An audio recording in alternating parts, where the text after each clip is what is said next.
It's just me. Hello. As is how it happens when uh I, I'm here and I'm still on the mend from from sickness, but I'm the only one here.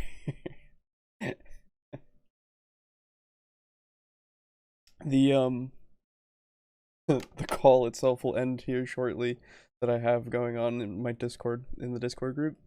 If Boo doesn't show up soon, and Aiden will be a little late because roads are shit where he is.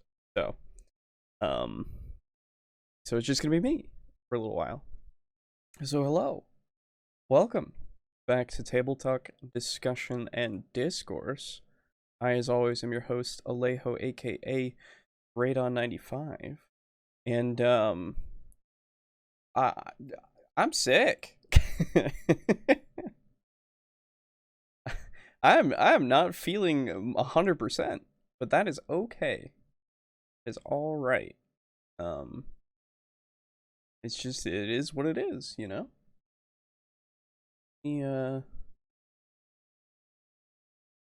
Make sure everything is good here. Yes, that's set.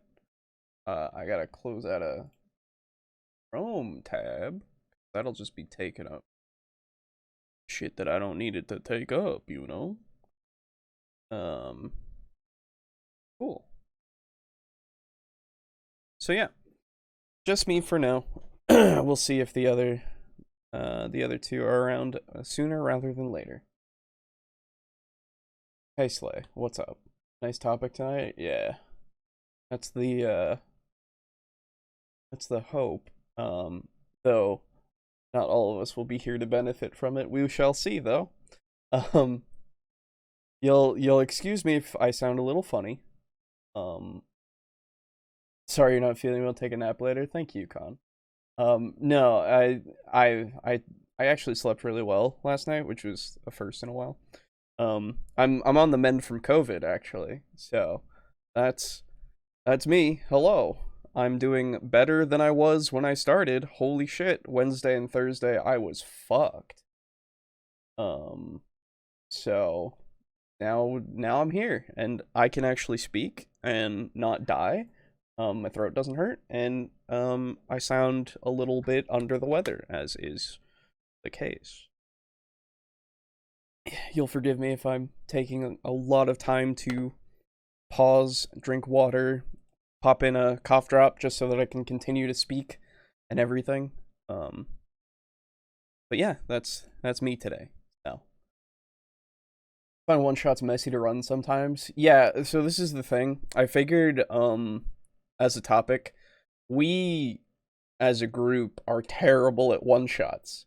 In the sense of running them and keeping them as one shots, you know? But that's just because we really like to just get into it. We like to, you know, explore the kind of world that we're given, talk to people and ask names and stuff. Like we pay attention to those little details and such, and it's hard to create them at least for us as well. I would assume just because we play like that. So I think this is a topic that'll help a little bit, but yeah.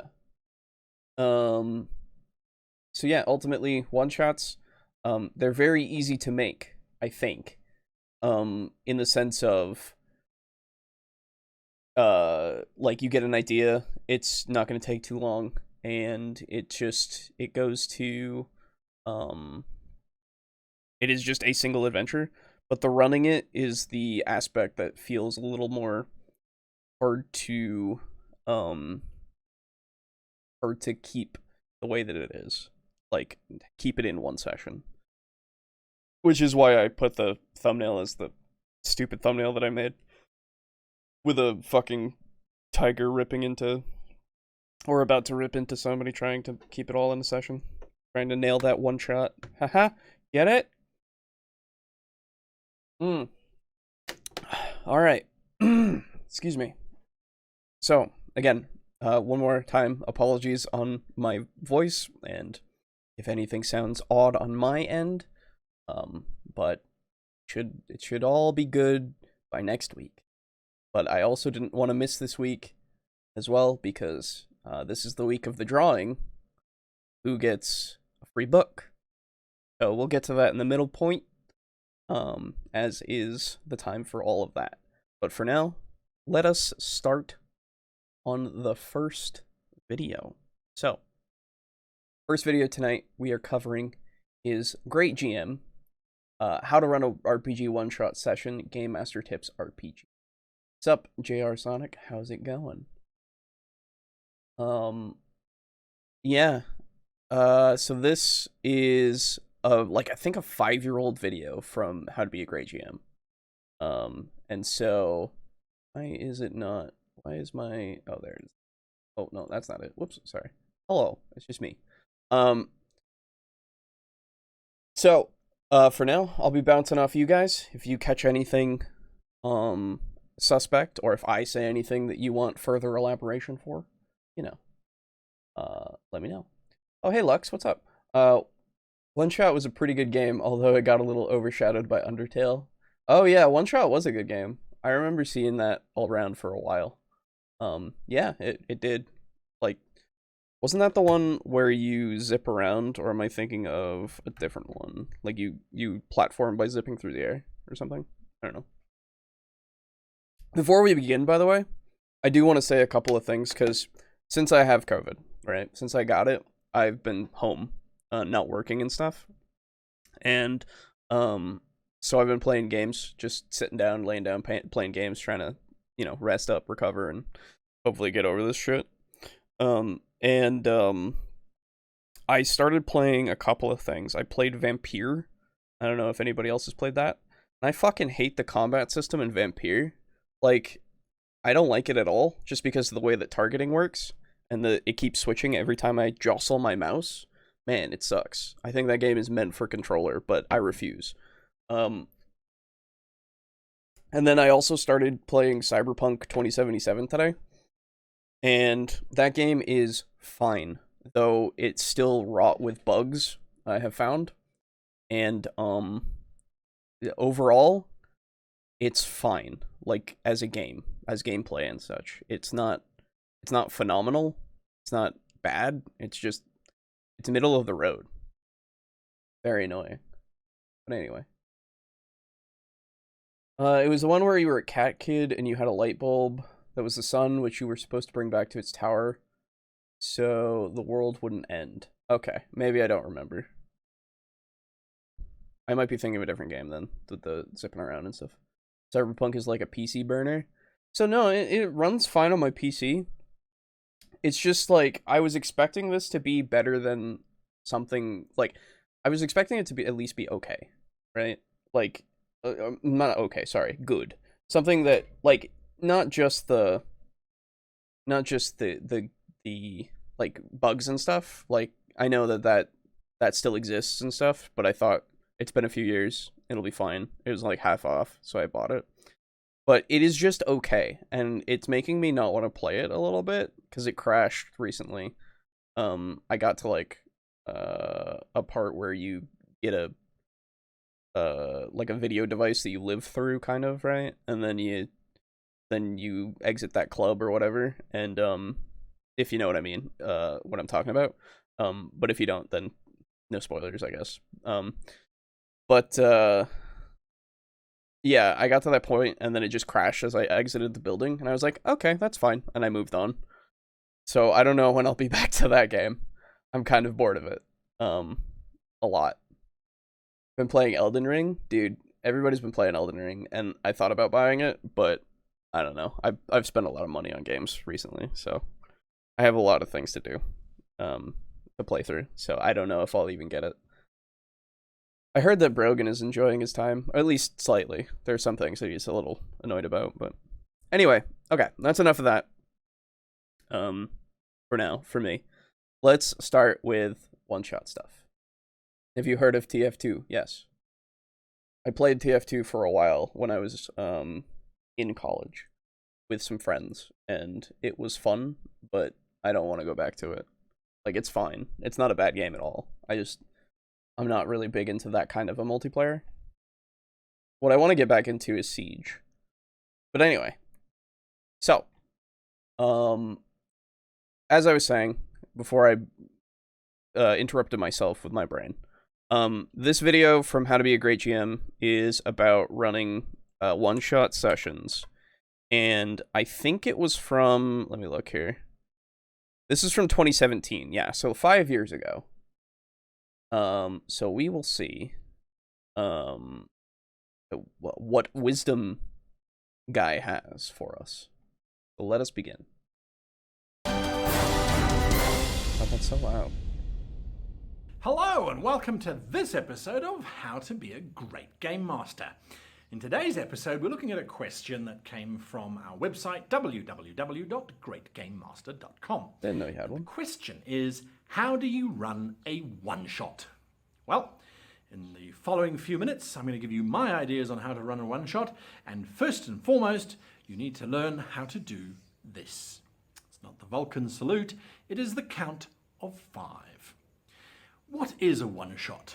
Well, a one-shot is very, very simply an adventure that's going to happen once and that the characters are not going to get used again necessarily, and the entire idea is that within a space of a few hours, maybe 3, maybe 4, maybe less, an entire adventure can play out.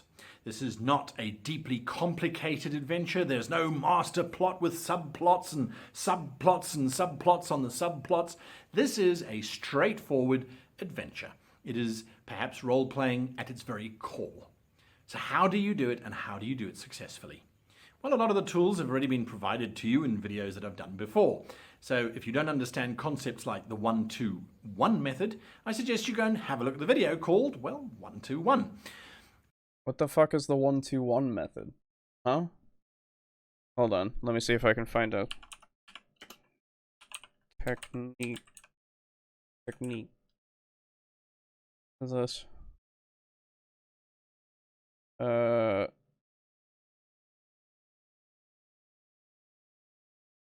don't know. Yeah, I found his other video on it, but I'm hoping to find a...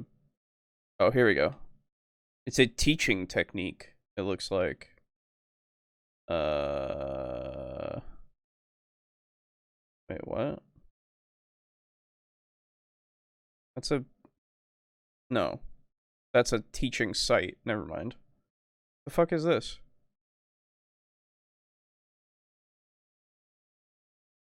Excuse me. Oh my goodness. Sorry. No idea. Hopefully he gives us a brief overview, because without context, I have no idea. There's that. We're talking about story. So if you don't know about someone who wants something badly and is having difficulty getting it, go and look at the story video. So it's all of those concepts. We're going to compress them, though, into a very short space of time. And that's where this comes in, and we're going to look at that in a little bit. Okay. How to run a one-shot without getting tempted to keep going with it after it's over. Yeah, that's... I don't know if that's what it is. First off, like, I don't see the problem with that. I don't know what... I guess... So, from his definition, from his guidelines that he's given, he's talking about, the game being... excuse me. This being a complete package, which I understand. That is what a one-shot is, yes. You do everything to get the adventure, completely, done in that one session. And then, I would assume, like he said, to do it to the point where you never use the characters again, or most likely don't, because I know he also would know that a lot of these one-shots can probably lead into whole campaigns, right? At least that's what I imagine happens a lot of the time with these one-shots. Excuse me, goodness. I'm trying to keep my voice together. But, yeah, so I don't know I don't know what this 1-2-1 method is. I really don't. So hopefully, again, he continues into it somewhere. But this 5-second thing, I'm going to assume that the 5-second thing, because he held up his fingers, 5 fingers. So I'm going to assume that is him, or saying like you have 5 seconds to come up with a decision or something. Of which I would be like, okay, if that's the case, okay, I guess, if you're gonna keep the game like moving in order to get everybody to get to the end of it, of this one shot, I guess that's the only way to really make it a strict thing of a one shot is to fucking go go go. I don't know if that's universal, and we'll see later on.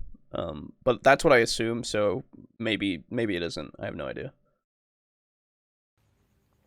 Let's start with the idea of a one-shot. So you've got a bunch of players together, maybe they're all friends from out of town, and you've got a weekend or a Saturday afternoon free to play a game.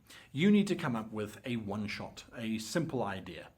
The most important thing, and I've seen this happen repeatedly at conventions where basically you're playing a one-shot, people overcomplicate the story, they add in too many layers, too many historical references, too much information, and the players and their characters will never come across it because there just isn't enough time. Okay. Sorry, I have a cough drop in now, if you can notice. Are we talking about the game or like another thing called one shot? No, we're talking about like the format of running a one shot in whatever system you want, like D&D or Pathfinder or Call of Cthulhu or whatever the fuck, right? Any system you can just do this is our session today, this is the whole adventure, we do it all in one shot, right? But sorry, he was saying yeah. So he was saying, oh, I got a message, hold on. Oh, okay, cool. Give me a sec.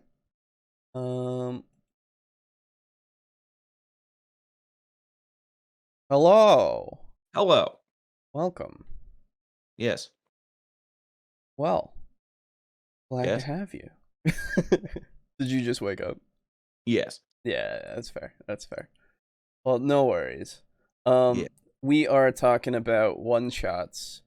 And how to run yes, those. that ever impossible peak to reach. Exactly. We will never get there.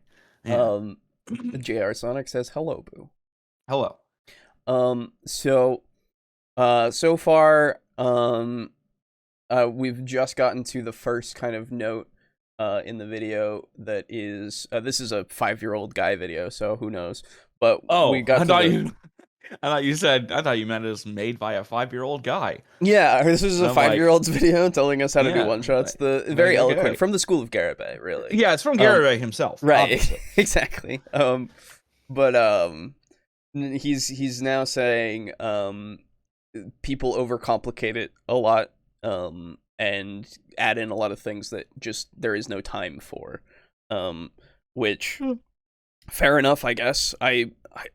With a one shot, I would assume that you want things to be vaguely like plentiful but vague is that's the thing, in order to keep it so that everyone will go to get to the end. But again, I that's the assumption, because again, none of us fucking know how to do a one shot properly. Yeah, it never happens. So we'll see, I guess. Shadow Warrior 3 is start out. your adventure with so 1-2-1 method. Very, very simple. Oh, okay. This is he was also starting to talk about this 1-2-1 method, which he has a different video about, and I had no idea what the fuck he was talking about, so I'm glad he's going into here. Okay. So 1, the intro, 2, obstacles, and 1, showdown. Oh, okay. It's a format of an encounter. Okay. So I assume that this is That's not how you spell obstacles. You spell with an A, not an I. Well, you know. This is the Queen's obstacles. Yes. But anyway, so I assume that that this means your entire one shot is going to be formatted this way, where you have the intro, and then you have a couple of obstacles that the players have to get past, and then you have your final showdown thing that you end on. And that would make sense to me. That works for a one-shot. Why not? But we'll see, I guess. Never come across it because there just isn't enough time. So, start your adventure with the 1-2-1 method. Very, very simple. Introduce the plot immediately. Don't start with a preamble. You're all sitting in a bar and a stranger walks in. No. You are in the middle of battle. Roll initiative. The gunmen are chasing behind you, firing their 1940s MP40s at you, and you have nowhere to run except through that door. The starship is breaking up, and the evacuate ship alarm has been sounded. You need to get to an air escape pod before it's too late. Get them into the action straight away. There's no option for players or their characters to go wandering off in different directions or to try and engage with the locals. NPC dialogue might be great. Don't fall into the trap of becoming this lyrical, philosophical NPC character. You don't have time. So jump straight into the action. Then have two very... Okay, so absolutely a way to do it. I would assume. It also sounds to me, though, that you could do the other way, too. You know? Well, you are trying to make sure it's actually a one-shot. Yeah, and I get that, and I feel like if done properly, I feel like you could rush it along at a point, you know? Because, like, let's say we start them in the tavern, in the stereotypical classic tavern, right? Mm-hmm. And then everybody is, you know, talking around the table, introducing themselves. You're all sat here, and then you get them to have the inciting incident happen after that, right? So the person walks in looking for all of you. Go, right? Like, then he gives you the mission, and then you go, right? I guess it really. At that point, my question is, what's the difference? Exactly. That's my point. Yeah. The sitting down at the thing, like, that's a fine. Like, not doing it right in the action, I think, is fine. That's my point. Is that you can get them going after the fact. It's just going to be one of those things where, it's, I guess. I mean, it doesn't have to be in the fight. It could be like you start in the tavern off screen, and then the actual game starts as you're already approaching where you're going. Yeah, I'm wondering, because I remember Brogan did that when we played that one where I became the wind. Right, true. That is true. Where we just started right outside the castle. Yeah, and that's fair enough too. So you're not necessarily right in the thick of it. You're at the beginning of the adventure. Yeah. That also is another way. Absolutely. Yeah, because that way it prevents people from like, okay, we got the mission. Now let's go shopping and prepare. And then, you know, you've got an hour-long shopping spree before you actually leave town. Yeah. Instead of just saying, true. You know, it's like you can absolutely go shopping, do it off camera. Right. I feel like, well, for a one shot, I think if they want to shop more, I would be like, well, no, you've already done your shopping, like, in the sense of you have everything on you that you thought you would need, right? Like, that's what you have, you know? Yeah. And you know, this is time sensitive. It becomes a little, it's one of those things that it's hard to get to be not metagamey in a way, you know? Because this is one of those things where you kind of have to throw a lot of traditional things to the side, I think, of like, you know, a lot of role play, a lot of just kind of formulating, you know, exactly what you want to do, a lot of these shopping kind of sprees. A one-shot is very much, this is going to be a fight or something, probably, and this is the entire point of the game. And we all understand that, and even if out of character these characters, or in character, sorry, these characters would be doing a lot of other things, we all are kind of like, let's go. Yeah. Right. Link's Awakening, but with only one dungeon. Yeah, exactly. There you go. The problem I foresee with this video is that it might cover how to make sure an adventure is a one-shot, but it might not cover how to make sure it's still satisfying. Hopefully it will, though. Well, Yeah. potentially, yeah. This is the thing. Satisfaction is going to be that thing that's hard to do for anyone, though. You can't really quantify that very easily. It's literally person to person. Because some people might be completely satisfied with just doing the standard, I kick down the door, I fight the monster, right? Yeah. Like, it really depends on your table. So, like, actually, in response to that, I feel like doing a one-shot that's, like, a mystery, right? That could be something that would be very, interesting for, a group that's more roleplay focused. Mm-hmm. Right, and then you might have a fight in there as your main thing, or you might have it just be like a social kind of thing entirely. It really depends further on the split at the table there, right? Like, are they also okay with fighting, or do they just not give a shit about it? You know, it's a whole thing where the tree keeps widening as you go up it, right, with the branches. Yeah. Clear turning points. You've got your first obstacle that the guys have to overcome, then you've got your second obstacle that the guys have to overcome, and that's it. Have two major points that you're aiming at, and then hit them, and once you've hit them, move on. Don't overcomplicate matters. Don't obfuscate information. Don't make it so obscure that the players have to spend half an hour trying to figure out just what that NPC meant. Hit your 2 points and move on straight into the showdown. And again, don't make the showdown reliant on the fact that they've done the first obstacle and they've done the second obstacle and they've got this clue and they've got that thing. You don't want players to get stuck in a loop of, oh, we don't have the key, so we can't get through the final door. Oh, we didn't push the lever over there, which opened up the feather over there. Move it along. Move it along. That's the theme of a one-shot. So in theme with that, then I would say, even if they don't get the key or whatever on the spot, you got to think of a way for them to get through it otherwise, right? Yeah. Like, you got to be really flexible with this, I think, in order to make it so that it keeps flowing, because they might miss something entirely and just you have to keep going.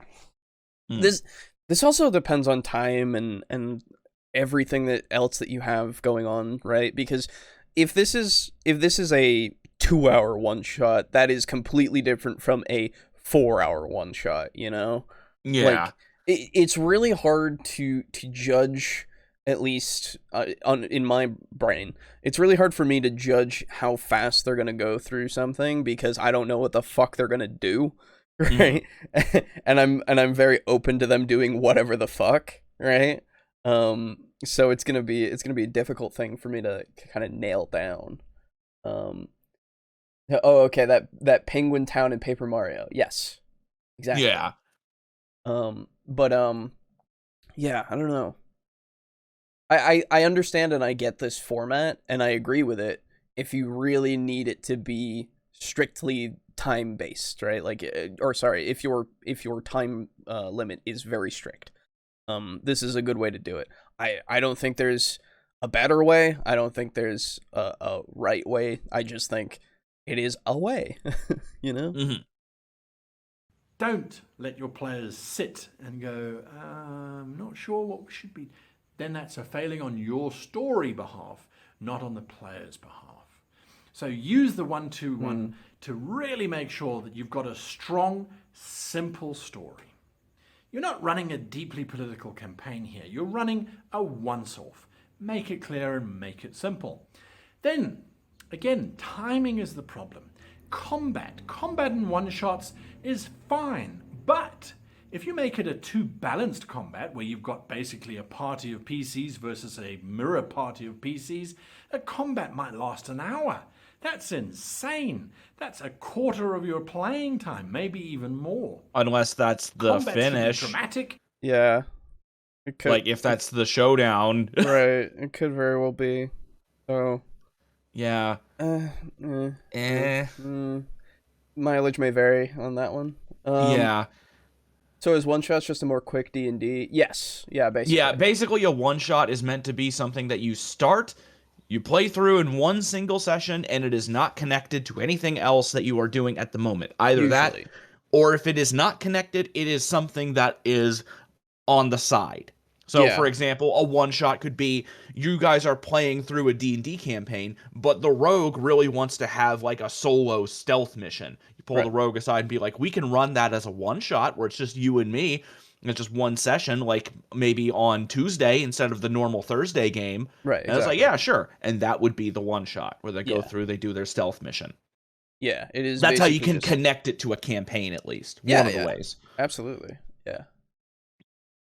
They should be with flair, and then they should be over. It's easy. Don't drag it out. This is where I say your rules really need to be given the back seat, because you need to move it along at the speed at which you have planned. And that's the next important point. 1-2-1 helps you go, right, I've got 4 hours, I've got 1, 2, 1. That's how long I've got for each thing. 1 hour for the intro, 2 hours for the main bulk, and an hour for the conclusion. That's actually a brilliant system of way to do that. Yeah, there you go. That's a great way to like structure it, if that helps. Yeah, exactly. This will help you with like, oh, we're nearing it's 11:59. Uh-oh, you know, like, time to finish up this combat. We gotta go, right? Like, it's like they all drop dead, you win. They bleed out. Right, exactly. Yeah, for this it's like, I mean, but it is a very useful thing to keep that look at the time to figure out where you're at, you know? Yeah. And for those kinds of things, I guess if you're running late, I guess you gotta kind of like, I don't know, if you're in a combat, if you're cancel it, you're done. Well, yeah, you're fucked. But I guess you gotta kind of like draw back something. Like if, again, this is why I think with making these things, if you want to make a one shot, you have to make it very versatile, right? And very, very vague, so you can kind of pick and choose some things, and if they aren't going to make it to something, then you can go, okay, you're fine, right? Like you don't have to work with everything that you've got, right? This one aspect, they'll never get to it in the amount of time that they're going. Fuck it, they don't need that. They'll get that part of this other thing, right? And just kind of be loose with it. I guess enemies can always decide to run away if it looks like they're losing. Yeah, exactly. Yeah. Do the classic, they gotta go. And I'm trying to learn about D&D because it looks like fun, and one-shots look like the one that might work on me. Yeah, there you go. Fair enough. It's great for if you have a limited amount of time and all that kind of stuff. And they're pretty quick to plan for. You just kind of come up with the idea in your head, and you even use this method that he's talking about, the 1-2-1 method, and you basically have a whole adventure, right? Yeah, super easy. Or I've got 10 minutes for an intro, then I've got 60 minutes for this part, 60 minutes for that part, and then 40 minutes for that part. However your numbers work, you need to have something in your mind which says, right, I've got 20 minutes, I've got 30 minutes, I've got whatever. In my game room, and it's unfortunate, it's over there, you can't see it, I've got clocks. I make sure that there is a clock somewhere that I can see. My players cannot see it unless they go looking for it.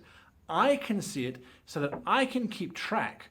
All right, now that's fine. We're supposed to be at 15 minutes and you guys have taken 7. Sure, let me throw in a little clue from some NPC who comes wandering along and goes, oh, I overheard you talking about that.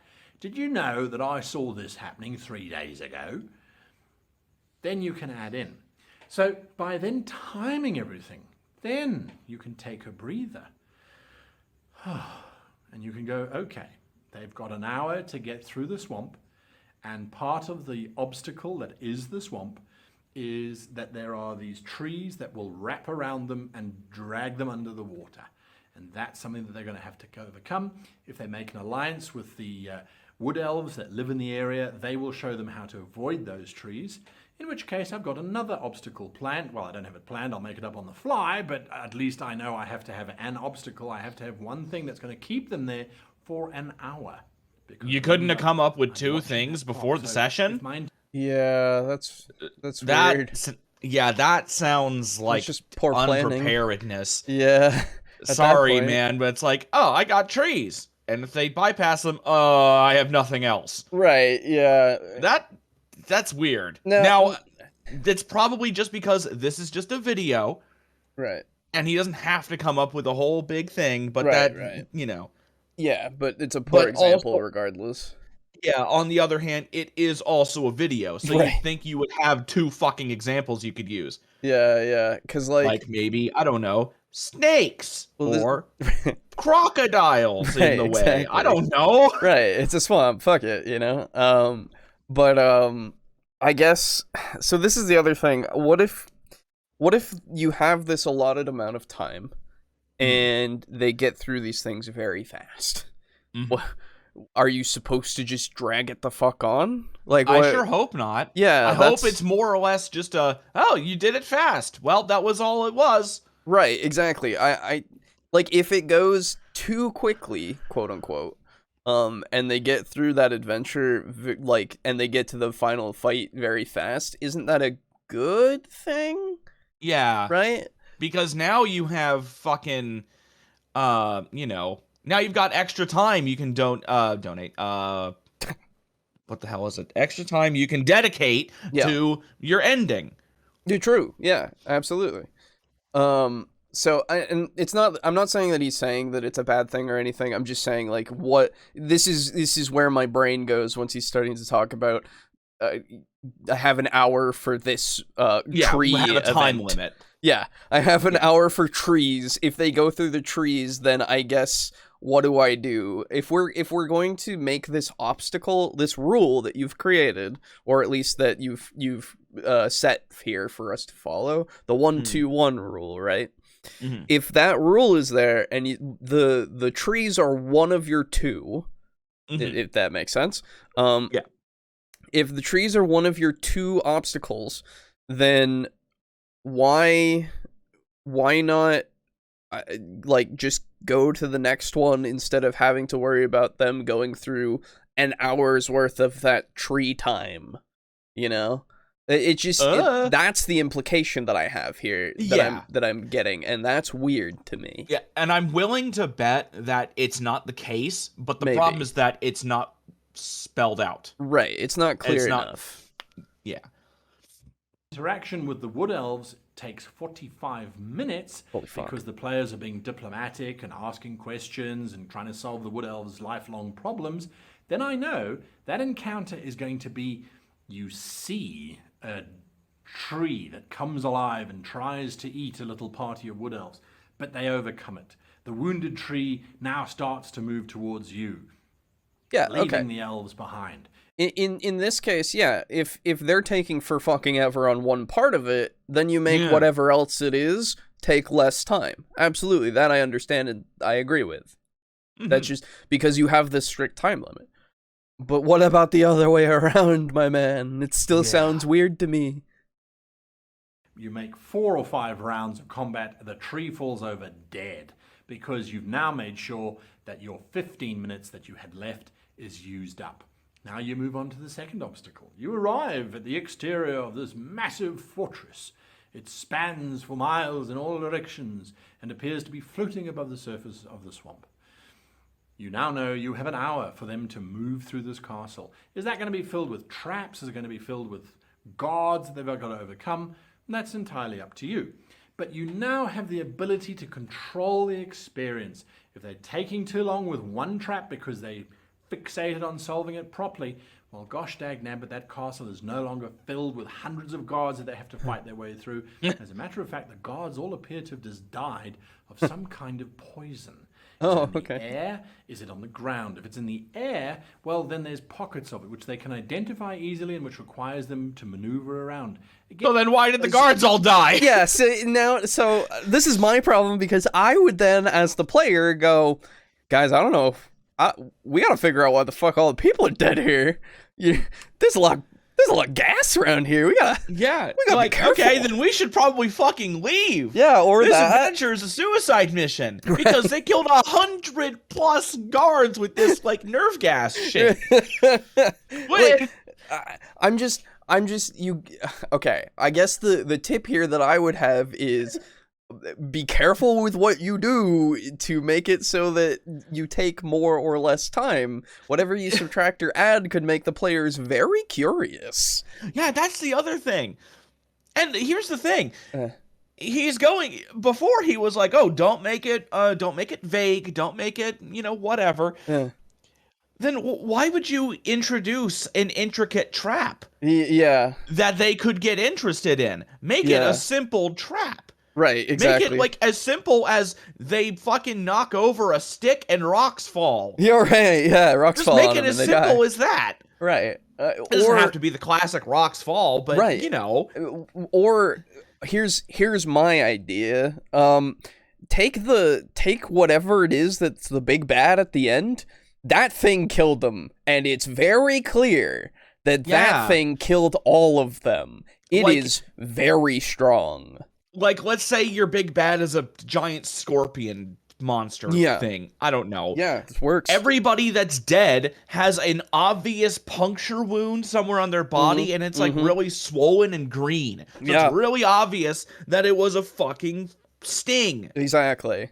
Or like maybe they have their heads chopped off, and it looks like the parts, it looks like it was crushed, not sliced, because it's a pincer. It doesn't slice, it crushes. Yeah, exactly. And hell, maybe your mysterious swamp gas, as it was put as in the chat, the mysterious swamp gas is something that the big bad wizard at the end has started to perfect, being able to harness, right? And he's sent it through to and it's instead of like it just being there, it actually moves and like it has a sentience to it, kind of, Either that or it just doesn't last forever, like all gases. Right, exactly. Like something, they all dissipate over time. Exactly. We need it because you don't want to, like, at least in my mind, you don't want to add an element that it causes intrigue. You just at that point, because it's like, oh, this isn't what I wanted them to look into. I need them to go here, not to faff around in the fucking castle for another hour. Yeah, right? It's why running one-shots can sometimes be really hard if you have players who are interested in shit. Exactly. If you, like, ironically, one of the best ways to do a one-shot is to have somewhat restrained murder hobos. Yes. Where they don't give a shit. It's like, hey, they get the job. Let's just kill everybody now. It's like, right, exactly. Okay. That's the easiest kind of one shot. Whereas like in my murder mystery one, you have it so that there's only like the murder mystery is probably going to be the whole thing, and the obstacles are literally just who the fuck is it? Yeah, and the thing is, in a murder mystery, you have it take place in one building. Yeah, that's exactly. it. Usually, it's a whodunit. Well, you can have it be but if you want it to be doesn't multiple, have to be a whodunit. Right. If you want it to be multiple locations, though, you have to make them small, I think. Right. Yes. If you want it to be one thing, then you have to have it be a big location. Not too big, right? Your standard Clue mansion, if you will, is a perfect setting.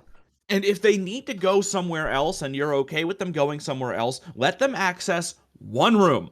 Right. That's it. Like, we want to go to the library to learn about the building and see if it was built weird. It's like, okay, you show up at the library and you are now in the section about blah, blah, blah. Right. And like, even if there's multiple sections in that library, you don't have to make it so that they have to take their time and find where the things are. No, you just go, what do you want? The librarian can just get it for you. Right? Yeah, because you're not looking for like, I don't know, books on poison. Right. You do books on poison. Yeah, you could just throw a troll at them. That's true. That's also true. And I guess if but the wizard it's not in did the internet, that's right. So it's harder. Yeah. I guess if the wizard did it, that's just cloud kill. Yeah, true. Exactly. Yeah. In just buying time until my 2 hours is up, and I now have to go into that showdown. which means that they plumb the depths of that fortress, and at the very heart of it they find this chamber filled with fire, and standing in the middle is this mad sorcerer who summons... Excuse me, why is the chamber not full of smoke from the fire? Why is he not done? Because it's magical fire, you dumbass. It doesn't make smoke. Okay, it's magic fire. Okay, yeah, that's fine. Idiot. Okay, good. And they can all start fighting into big battle, or whatever your conclusion is. Play it out. Oh, got 15 minutes left. Right, the sorcerer falls over dead, and of course you make it dramatic and feel as if the players did huge amounts of damage and he just couldn't sustain their onslaught. And of course then he dies, and then you give them some treasure, because they always like treasure, and then you describe them returning triumphant to the Wood Elves, who shout their names out and applaud them, and if you still have several minutes left, make the chieftain of the Wood Elves give a grand speech on how wonderful these strangers are who have come into our land and who have helped rid us of this evil. And then Durthu comes out of there and stomps them into the fucking pavement. Right, exactly. Wood Elves are always assholes. Usually. Time is up, and you bow, and your players have all had a great time, and hopefully so have you. So that's how the 1-2-1 method works really well in terms of running a one-shot. Yeah, it can. It very much can. To be honest, I don't get any of these D&D stuff you guys are saying, but it seems like I need to read a D&D tutorial. I would suggest reading a player's handbook, yes. Yes, that is what you should start with. Yes. Read that whole thing, and you'll understand a lot more. Now, this thing. What is this thing? That's your hand, I've said guy. it before in a couple of videos, and this thing is where you get to make sure that the players aren't sitting there going, I know it's my turn. I will Okay, this is what I thought I was cast that spell. Oh no, I can't cast that spell because it's the... Oh no, never mind. No, I'm getting there. This is... What are you doing? 5, 4, 3, 2, 1. You're standing there looking like an idiot.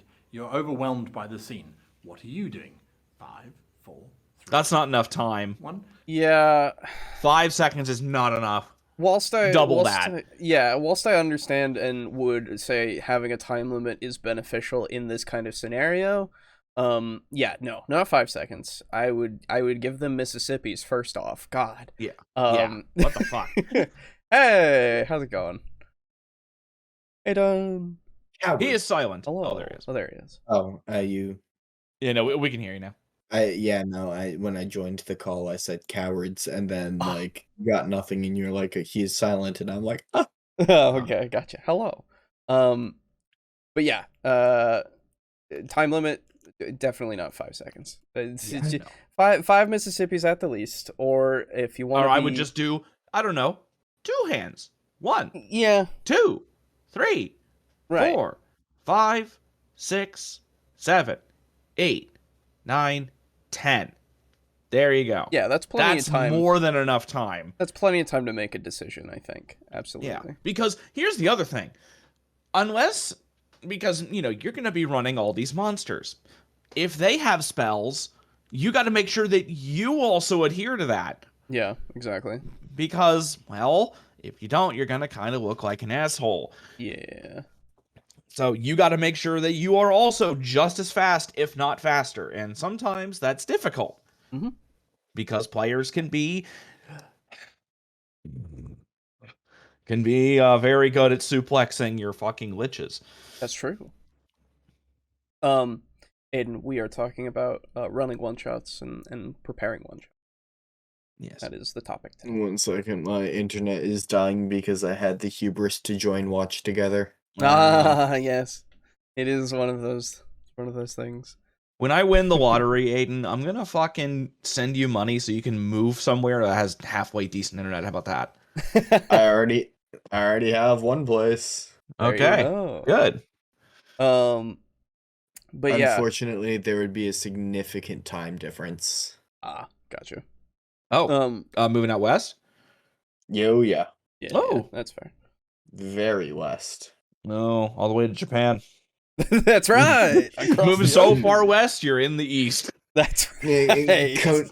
Konichi, what's up? I'll be right back. I'm gonna get a drink real quick. Yeah, now that go Aiden's for here.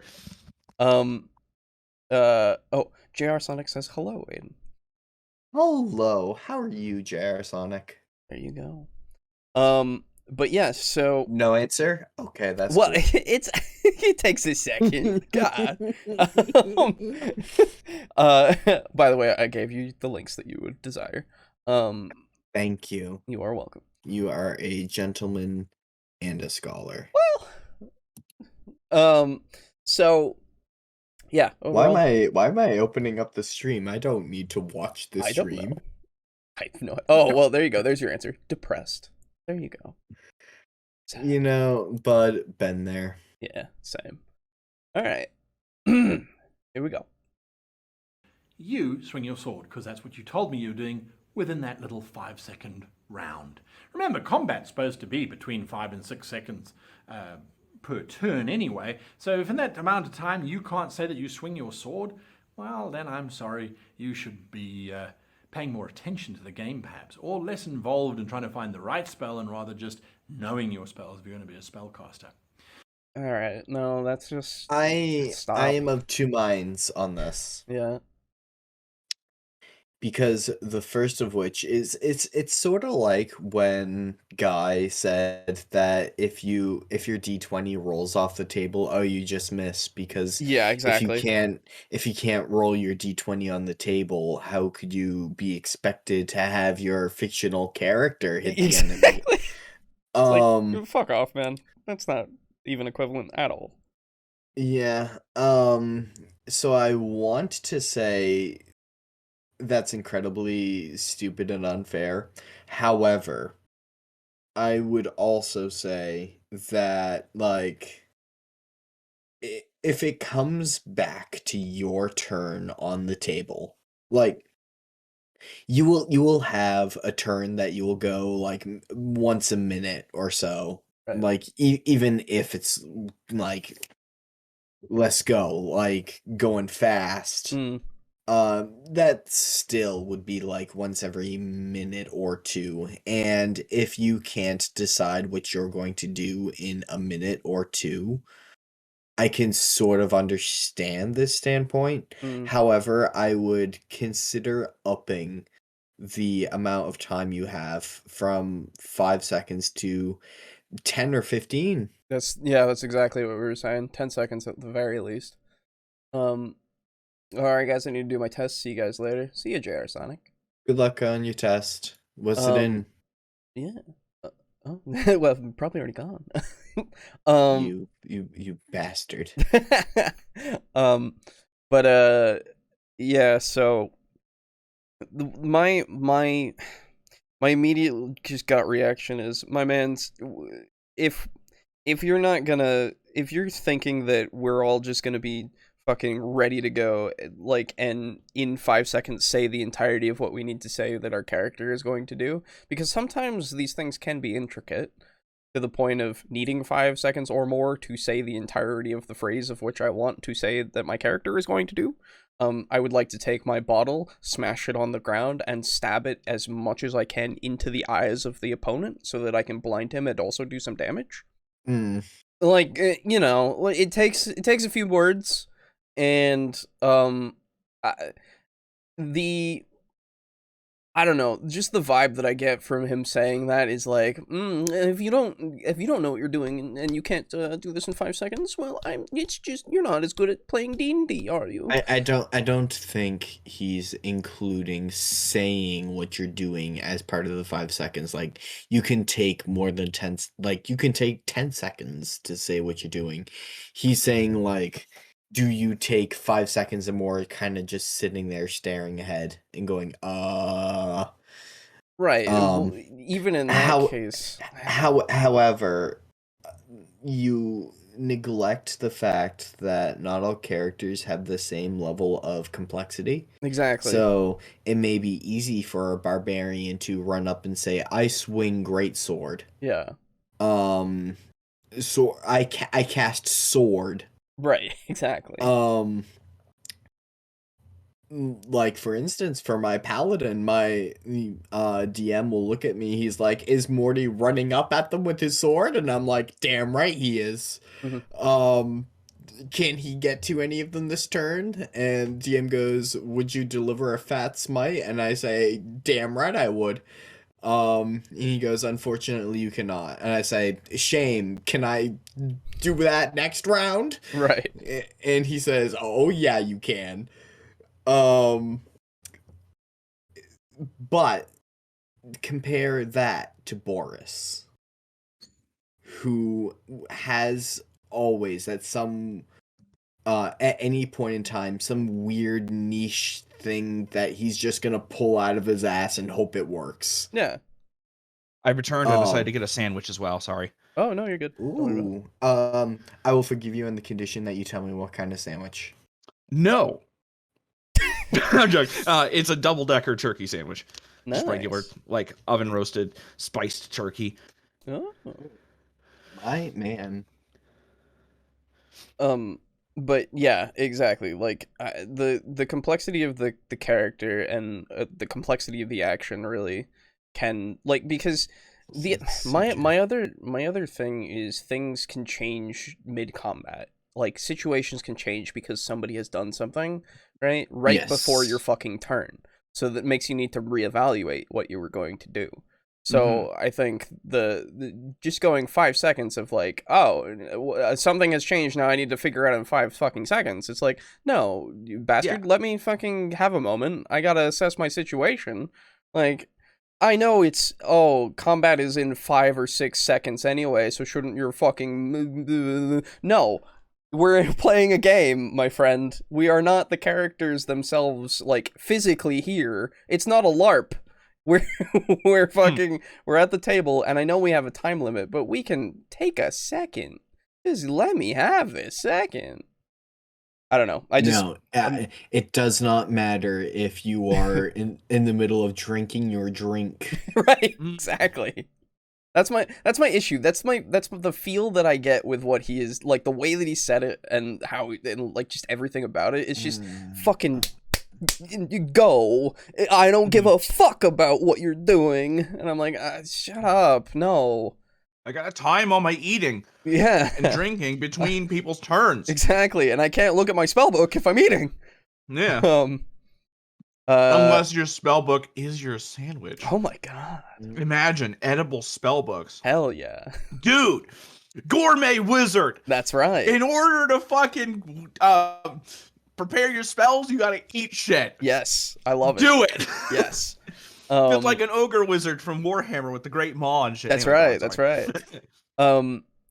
I never found it too hard to remember what the spells I had prepared actually do, but I hope he's not going to say never open the book at the table, because then it's a problem. It's fair enough, yeah. If he does, we'll see, I guess. And I guess I'm off to work. See you, Lux. Goodbye. But yeah, this is the thing. Not everybody is going to remember exactly what they do, and I feel like it's fine if you don't. And you, like, again, the time limit is fine, but it needs to be longer. It needs to be longer, and I think it also, you just, like, this also depends on level of skill at the table. If this is a very much a new session for new players, then you're probably not going to want to do the time limit thing, because not everybody's going to know what they're doing, basically. And if they are getting it right off the bat and just going, then just go with it, right? But you don't need to put that hard limit. For people who are more experienced, for people that have more preparation behind them, like, if, like, because usually I have my little D&D app that has all the spells in it, and I can just open it, search the word, and then find the spell, read it real quick, and then be good, right? But I also have my spells on my sheet that have just their slight annotations of action or bonus action, and then how long, and then range, and whether it's verbal, somatic, or material. I have those little notes there just so that I know, what my spells are at a glance. But if I need to know the in-depth what the fuck, then I can look at my app thing here, or I could look at the book if I had that. But we all know you have a encyclopedic knowledge of spells in D&D. You wouldn't need to look at the book. That's right. Like a right proper plebeian. That's right. Exactly. But yeah, I just if he does say anything about not looking at the book during the turn, then I'd be like, eh. Last thought, you don't want a TPK to happen because the players didn't have time to think about what they were doing. Yes, Indeed. also true. Yes, that is a great point. Great point. Okay.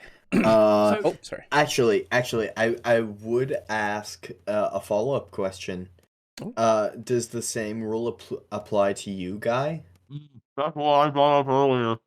That's true. He did say that earlier. Like, can the boss lose out on a turn? Yeah, I would hope so if we're gonna be consistent.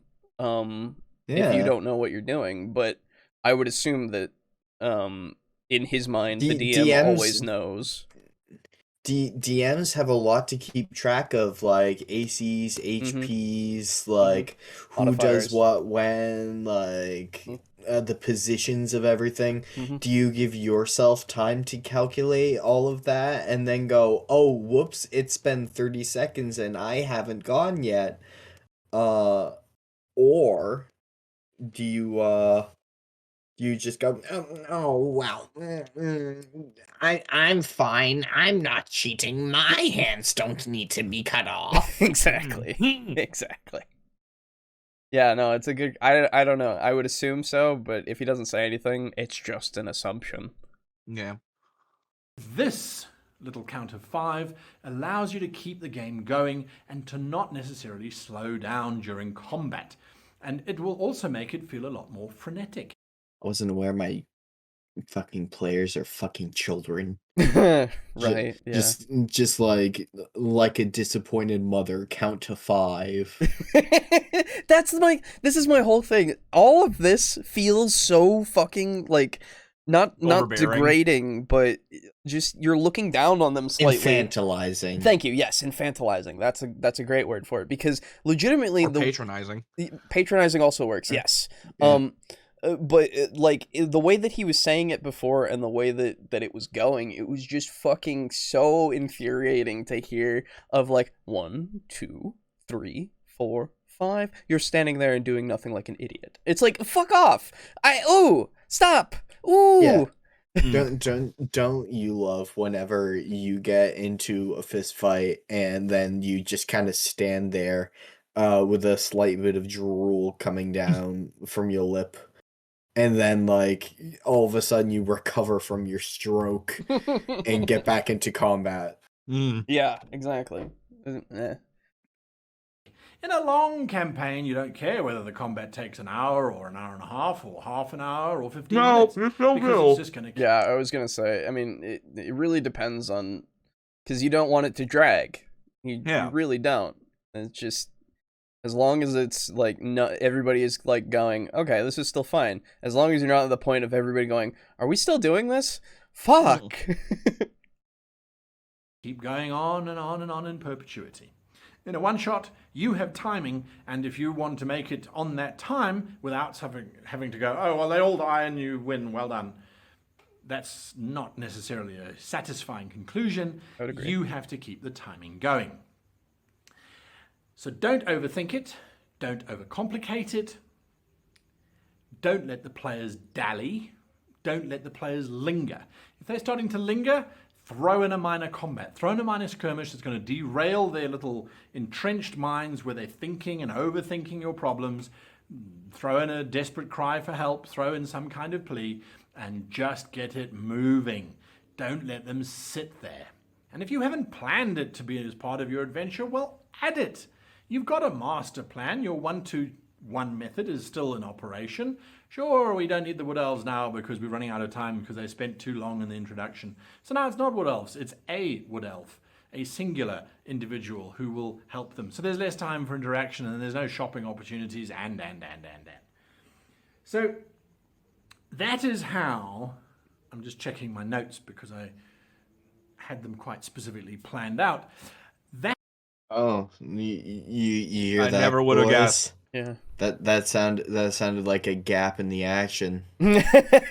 Ooh. Ooh. If only there were something, I don't know, to help in that editing, one might call it. A cut? Oh, wait, cuts are what we deliver to other people's hands, not to our own videos. Ah, that's right. That's very true. Now you need to run a one-shot. Keep it simple, don't complicate it, don't let the players delay, keep them moving. Time yourself and make sure that your timings stay true to what you planned. Be flexible in your story. Be flexible in those rules. If it says you need to make 42 rolls in order to climb across a 420-foot chasm, bollocks to that. Make them roll twice. Keep it dramatic. Have something attack them while they're hanging on the road. What the and fuck? Get them across as quickly as possible. Now, I don't want you to think that you sit there having a heart attack because you are racing to get these guys through the story. I mean, it's what it feels It's like. not a complicated story. The players are going to set their own pace. Hey, Use that to tell your story as it unfolds. You don't need this complicated maze of things. Players will get through it in their own time. And of course, something else to take into account is just how many players do you have. A one-shot with 6 players means that combat is taking 6 people's decision turns, which is 30 seconds minimum per combat round. 30 seconds minimum for them to act. And then they've still got to roll and calculate values and, which means that arguably you might be taking up to 3 minutes per single combat round to get through that combat. So if your combat's going to take Now, come on. minutes, Come on, guy. You can make that go a lot faster. At that point, when you have 6 people, you just have them roll constantly. And then it's like, so it doesn't matter if you're not going, roll your to hit. It doesn't matter. I don't know. You don't know what you're doing? Roll to hit. And roll your damage in case you do hit, even though you don't know what you're doing. Yeah, this is the thing. It's You can make that go way faster. Come on. I don't know. there's Christ. 10 rounds, that's a long time that's already been burned for a single combat. Does it really mean that you have to stick to the hit point values and that kind of thing? That I would agree with for this. I hope this has been valuable in how to run a one-shot. Another video that I'm looking at doing is how to interpret a convention module, so that you can, when handed this gigantic book that says this is a module to be run in 3 hours, interpret it and then make it run in actually 3 hours, regardless of what the author might have intended. On the other hand, how to take a single sheet of paper and to run that into a 3-hour adventure as well. So look out for that video in the far future. Or maybe in the near future. Let me know in the comments below whether you want to see This it was next 5 years or ago. not. Until then, hit the like button, hit the subscribe button. Join us on www.greatgamemaster.com to leave more questions and comments. And of course, we will see you next week, hopefully. And until then, I wish you and your fellow players happy gaming. Cool. As a concept overall, I think the I support the spirit behind it. Exactly. I do I have personally in my games, I've had someone just kind of looking at their sheet and I'm like, dude, what are you doing? And I would like to say I give them I'd say give them a good 20-30 seconds. Because they should have known by that point. Yes. And in the scenario where they still cannot come with an answer, I will skip their turn. I'll just say, all right, you're holding your action. And they will slide down. They'll start to slide down on the initiative scale until they say, all right, I know what I'm doing. Right. Yeah. And because sliding down on the initiative scale isn't the worst, but also kind of not great. Yeah, it is a very light slap on the wrist. Yes. And should the scenario arise where I feel it's necessary to start skipping turns, I would. but I've never had that happen. Yeah. Go on, sorry. But I have like looked at specifically 2 of the players in the first campaign I went. Like one of them was slow starting out, then he gained proficiency and I didn't have to wait for him at all. The druid never got that proficiency.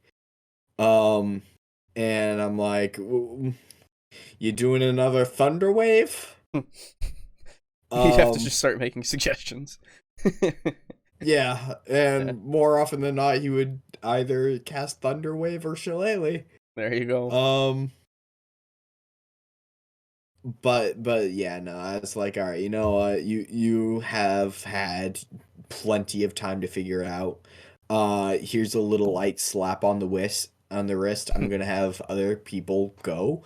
We're just going to say you're holding your action. Yeah. And that kept action flowing, and like, you know, like it was just kind of an off night for that player anyway. Right.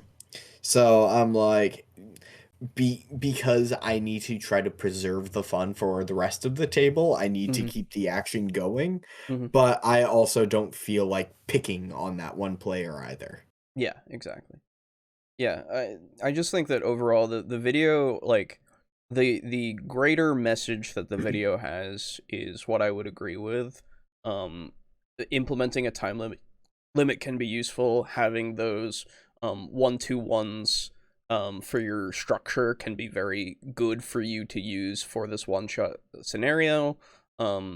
Having that kind of flexibility and everything is absolutely essential, I think, in this kind of thing, so that you can keep it flowing, so you can keep everything going smoothly. Whether or not the characters have a certain thing or not, you can make it so that they don't need it or get it somehow while they're still progressing, right? All these kinds of things I would agree with. It's the finer details when you actually look into the video and the words that are being said that I have some contentions with every now and again. So it seems to be a very common theme most of the time with Guy. But, you know, is what it is.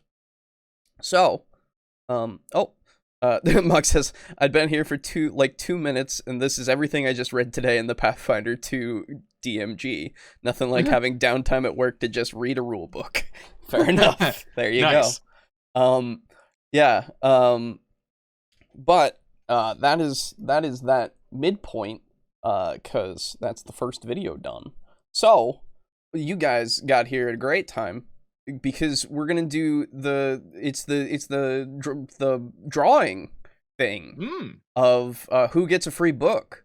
Oh boy! For all the people that entered in, to get a free book. So we had 6 entries. It's gonna be me. Nope, you didn't enter. I have 36 fake names. That's right. There are only 6 entries. Yeah. Is Jedediah one of them? No. Oh god. But so only 5? No, 6, including you, actually, Mog. You are one of those names. But I will pull it up right here, right now. I have a wheel. That I found. I like wheels. A wheel on the internet that I found, that I put names in a hat, basically, and now I'm gonna spin it, and you're gonna see it, and we're gonna see who gets a fucking free book. That's between Slazer, Lux, Con of 7, Mog 0, Steely, and Ready Set Go. Here we go. It's exciting. I have no idea who it's gonna be. Hello, JR Sonic. Welcome back. Here we go. Oh, it even does a nice. Nice. Yeah. It is Con of 7. Oh, it even had like a little victory thing for you. There you go. Oh man, a little bit of fanfare. That was and it had like little. I'm gonna use this more often. That's really fun. Yeah. But it had little confetti too on the screen. That was really fun. So Cool. Moggs flips table. Well, you know, it's fair enough. That's what we do here. Oh gosh, says Khan. That's right, it's you. All right. Well, congratulations. What did you? Let me go and find what it was that you wanted, and I will place the order right now. To get it. Let me just go and find this. Did he win something? Yes. Yes, he put in his name for a drawing of a free book signed by us. These chuckle fucks here. So, Mog, you, or not Mog, sorry, Colin, you, I'm sorry, I'm gonna blame everything on COVID if I ever mess up. It's a COVID fault. That's right. Good strat. Thank you. Khan said, and I will read his message verbatim. Thirsty Sword Lesbians, published by Evil Hat Productions. Oh my god, lol, yes. Lol, yes. just kidding. But more seriously, I'd love Call of Cthulhu. But I also wouldn't be upset to get a signed copy of Thirsty Sword Lesbians either. Is that actually, like, out? Yeah, it is. Thirsty Sword Lesbians exists. Yeah. I will get you a Call of Cthulhu recent edition. We will not promise Call of Cthulhu. We will say we will get you a book. I and specifically what so you now will do you want what wait, no, he said the edition. Never mind. You I was gonna say, do you want the know story or do you want the game? until you open the box. That way it's a little surprise for you. I think those are the same thing. What do you mean? It's the same? No, it's good. All right, so Thirsty Sword Shoggoths. Thirsty Sword Shoggoths. That would be fucking great. Okay, a hardcover Keeper rulebook, right here. That's the one that you need, right? I was at the bookstore yesterday, and there was a Sherlock Holmes book for the Mystery of Miskatonic. Oh, that's sick! And I'm like, I don't, because the style of books in Sherlock Holmes, is very much not the style of books in anything by what's his fucking face, Lovecraft. Mm-hmm. It was just a weird clash. Yeah, I don't know. I didn't buy it. That's fair.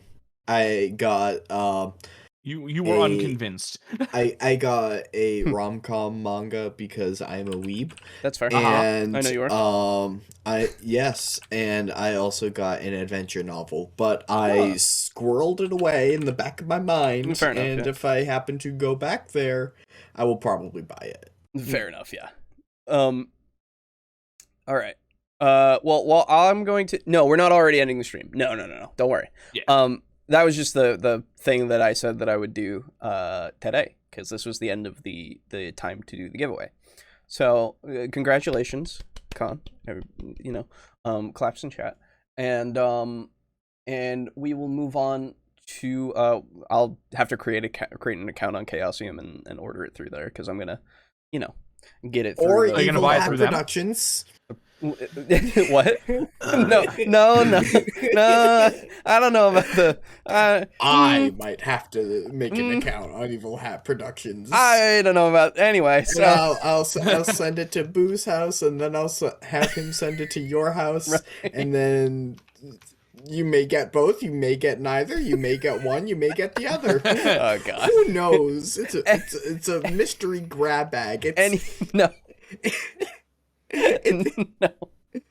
No, I don't like these. It's Schrodinger's lesbian. Oh God. All right, so we're moving on. Thirsty Sword lesbians for all, he says in chat. No, that's all right. Thank you. Other than that, of course, this midsection is, of course, when we shout out and do the shills. So, I will start doing that. Hey. All right, I could do the shills. Okay. Give money. Okay, shills are over. There it is. Yeah, we have a Patreon. There's also a new development there too. So we have a Patreon over at patreon.com/tabletalkdnd. You may join it if you wish. If you do, and you're on the $5 and up tiers, that's tier 2 and up, then you can get a fucking bots now come. Very cool. You can get a free set of dice when those are made and minted. And other than that, you're helping to pay for the dice fund. I don't have the money to pay anybody. No, you're good. Don't worry about it. It's not an obligation, right? That's the whole point. No worries about money if you don't have it. Your viewership is all that we need. The people that have joined the Patreon, of course, I will shout out now, and one of them is new, and I will give you your special due in a second. So, starting from the top, that is Draco Kraken at tier 4. Thank you very much. Mog0, who's been in the chat, thank you as well. And our newest patron up at tier 4, Rick, aka Unit Rico, is now our 10th patron. Thank you so much. Yes. You are up there on the gold flippers. Gold table flippers. So thank you. And Slazer at tier 4 as well. Thank you. Steely at tier 4. Thank you as well. Drake Cross at tier 3. Thank you. Chris at tier 2. Thank you so much. Frozen Spaghetti at tier 2. Thank you. Kill Chrono at tier 2. Thank you as well. And Lux at the Scoundrel, of course, at tier 2. Thank you. So thank you to all of you again for joining the Patreon and contributing to the Dice Fund. It's very much appreciated. We're getting closer, and when I can fucking file my taxes and get my tax return back, I'm going to be pumping a bit of that into it so that we can just get it up there. But until fucking TurboTax allows me to fucking do it, I can't do shit, which is really annoying. Because they're trying to figure out something with the COVID stuff and all that. Yeah. It's really annoying. But yeah, so hopefully that'll come sooner rather than later. Other ways, of course, that you can support us, you can buy a t-shirt or whatever through TeePublic and support us and give a percentage of your money to the artist who made our logo and our PFPs, except for the one that Aiden has right now.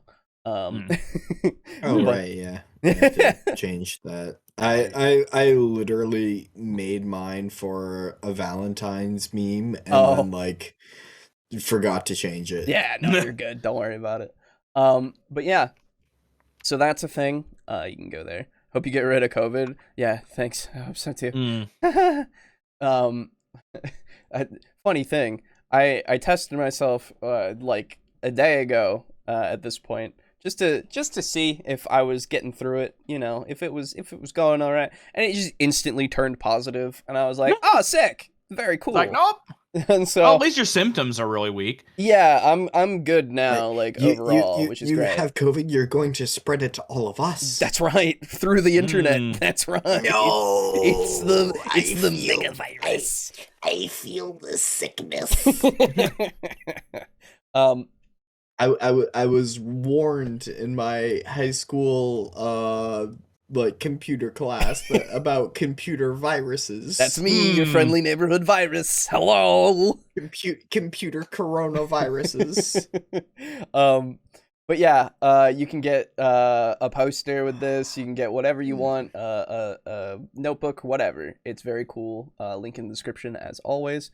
And finally, last but not least, we are partnered with Humble Bundle, of which is a great site that you can get a bunch of things. I just got the monthly thing now, which gave me the Mass Effect Legendary Edition and Desperados 3 and a few other games that I can't remember off the top of my head right now because they're not in front of me, like these are.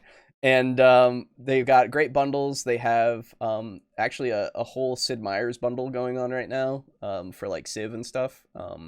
Great bundle. And a whole bunch of others. If you got VR, there's a VR Discovery and all that. Link in the description. And a portion of what you buy through that, through the store, through our link, will also go towards Tabletop Alliance, which also has a link in the description for you to educate yourself on what they do. So, that's all that out of the way. And we're going to move on to the next video. And also, Khan, I will get in touch with you. I'll message you in DMs probably tomorrow because I'm fucking tired already, but the show must go on, so we're getting through it. And by I'm tired, I mean I'm like mentally tired. I'm not physically tired, which is, I hate it. It sucks. I haven't been sleeping well. It's great. In the sense of going to sleep on time. So, anyway, let's move on to the next video. This one coming to us from a channel called Pen and Blade. Now, I included this today because I saw it and I watched like a good 10 seconds of it or so, and it's kind of memey to me. Okay. Because the guy is the arch nemesis of Matt Mercer. Okay. I think it's just a bit to make him stand out, which is fair enough, do It'll whatever. certainly make him stand out. I also looked at his setup here for the video and I laughed, so I'm excited for it because I also want to hear what he has to say because I assume he also has some good insight, but we shall see. We shall see. So this is 5-step. Whether it's good insight or Madman's insight, time will tell. Exactly. This is 5-step one-shot campaign design from Pen and Blade. Let me get this off the screen so that we can see it. There we are. All right, here we go. Welcome to the woods, boys.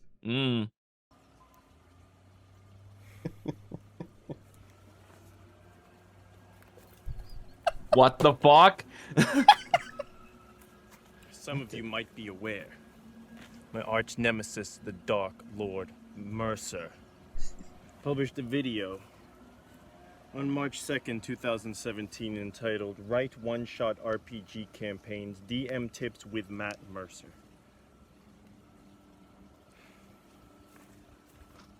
By the way, I want to say that was a 5-minute Geek and Sundry video that was not probably posted by him. It was one that he made for that channel. It's just funny. I don't know. It's really funny. I can't even says Mog. Yeah, I don't know. It's a little weird. I love everything about this. I have to say, I commend him for the bit. I gotta say, it's just the right flavor of jank. Yes, and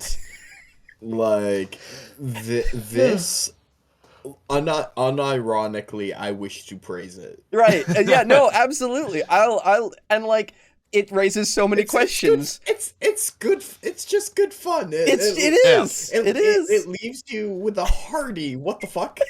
Yeah. Why is there a weight bench in the middle of the forest? I don't know. I don't know why, but I have the strongest feeling right now that this boy, this man's is just gonna one hand fucking toss his laptop into the woods. I hope so. That would be funny. And I'm about it. Oh man. All right. I'm a little frazzled. Because You I are. know, and he knows. And he knows that I know. And he was calling me out. This was a challenge. He's been my arch nemesis for many centuries now. And he's saying here, check out these 11 tips. I bet you can't do better. Are you gonna give me 12? Right. All right. 11 tips, amateur hour. Oh. Boom. I quickly plagiarized his material and consolidated it down into 5 tips.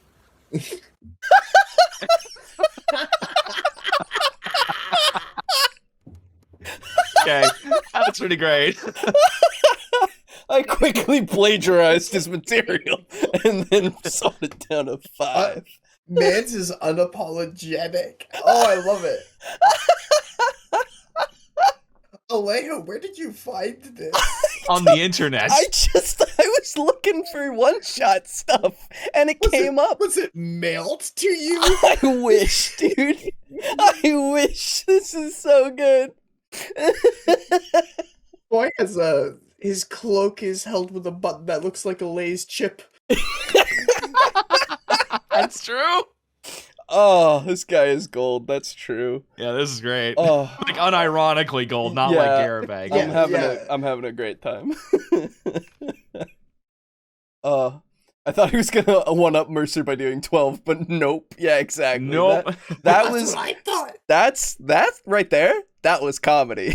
Yeah. It was fucking comedy. Just that's love called- and I quickly called the plagiarized his subversion. material. Yeah. That's called a subversion of expectations. A very it means he's a satisfying one. master. Yes. Oh man. Plus 2 bonus tips. Ooh!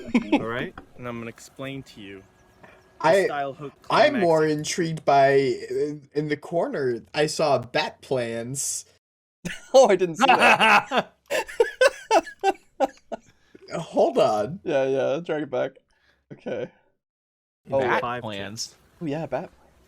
Plus 2 bonus tips. Oh. Ah. All right? And I'm going to See. explain to you the style hook climax hands loot method for one-shot campaign generation. Do it. I'm going to give you the 2 tips, bat plans and stranger danger. Okay. All right? And Where? then I'm going to share with you a campaign that I made, a little one-shot I made using these tips. Well, cool. All right? All right, Yeah. let's do this. So the first thing is style. All right, Matt talks about you got to figure out, is it a noir campaign? Is it a whatever campaign? That's right. I chose sword and sorcery. All right, but let's go through the whole method and then I'll come back to my campaign. Okay, sure. So decide what style you want to play in, and next you got to figure out the hook, and it's got to be clear and like palpable. I feel like something you can do, something you can finish, not like a vague idea of like something that needs to be accomplished. Right. All right. So next, then after that, you have the climax. Figure out the climax. So figure out the beginning, what's going to get them hooked. Figure out the ending, what's going to be the final battle, and then you can figure out how much time you have in between. And that's when you fit in the hands. And because the Dark Lord Mercer, excuse me. Ruse. Oh, it almost slipped. Woo.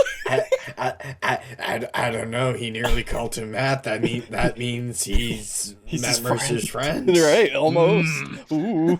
He was nearly outed.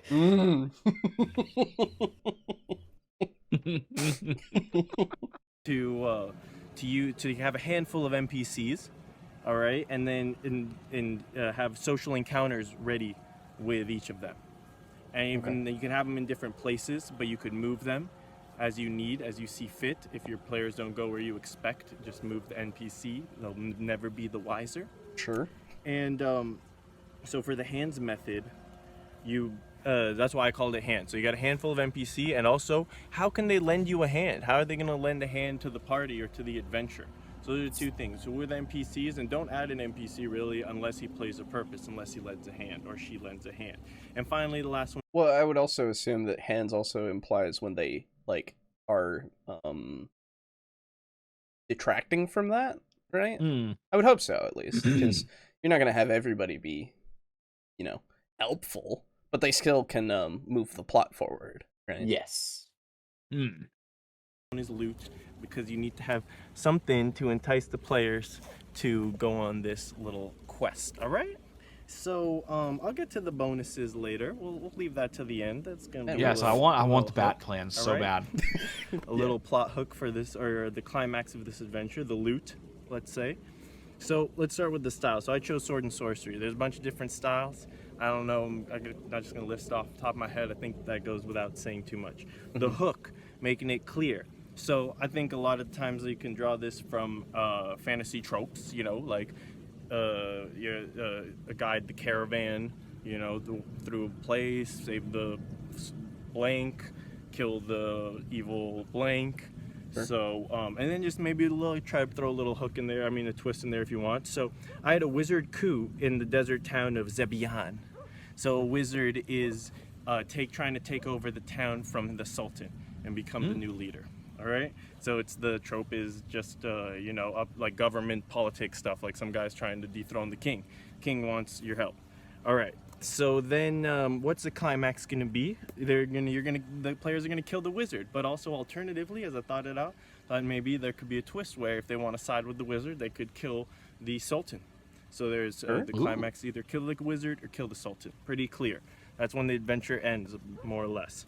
All right, we got a bunch of NPCs. So I had Abu Zabi. He's the Sultan Abu Zabi, and he's secretly greedy and selfish. So I just tried to do like 1 or 2 notes. Based on like the most important character traits that are relevant to the one-shot story.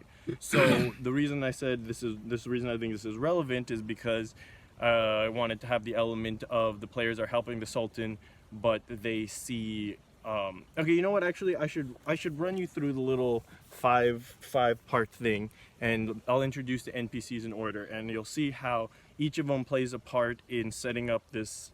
Setting the world or affecting it in some way or giving the players a choice. Okay, right. Fair enough. So since we're basically just watching at this point. But I do wanna highlight something that I think is really good and smart that he's done with the characters, the NPCs. He's highlighted 2 very prominent traits to have them work off. Excuse me. And I think that is a great way to do it if you're creating a one-shot and you need NPCs to just populate it and that are important, right?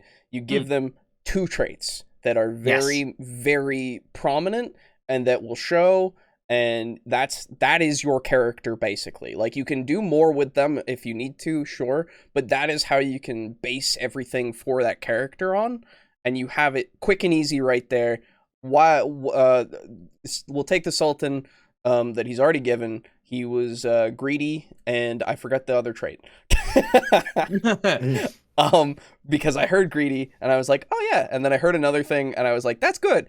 So the greed. That's all I need. Right, the greed can come out with let's say the job that he's given, he's a little bit more stingy with the payment of it. Like, he's kind of trying to negotiate them a smaller payment, right?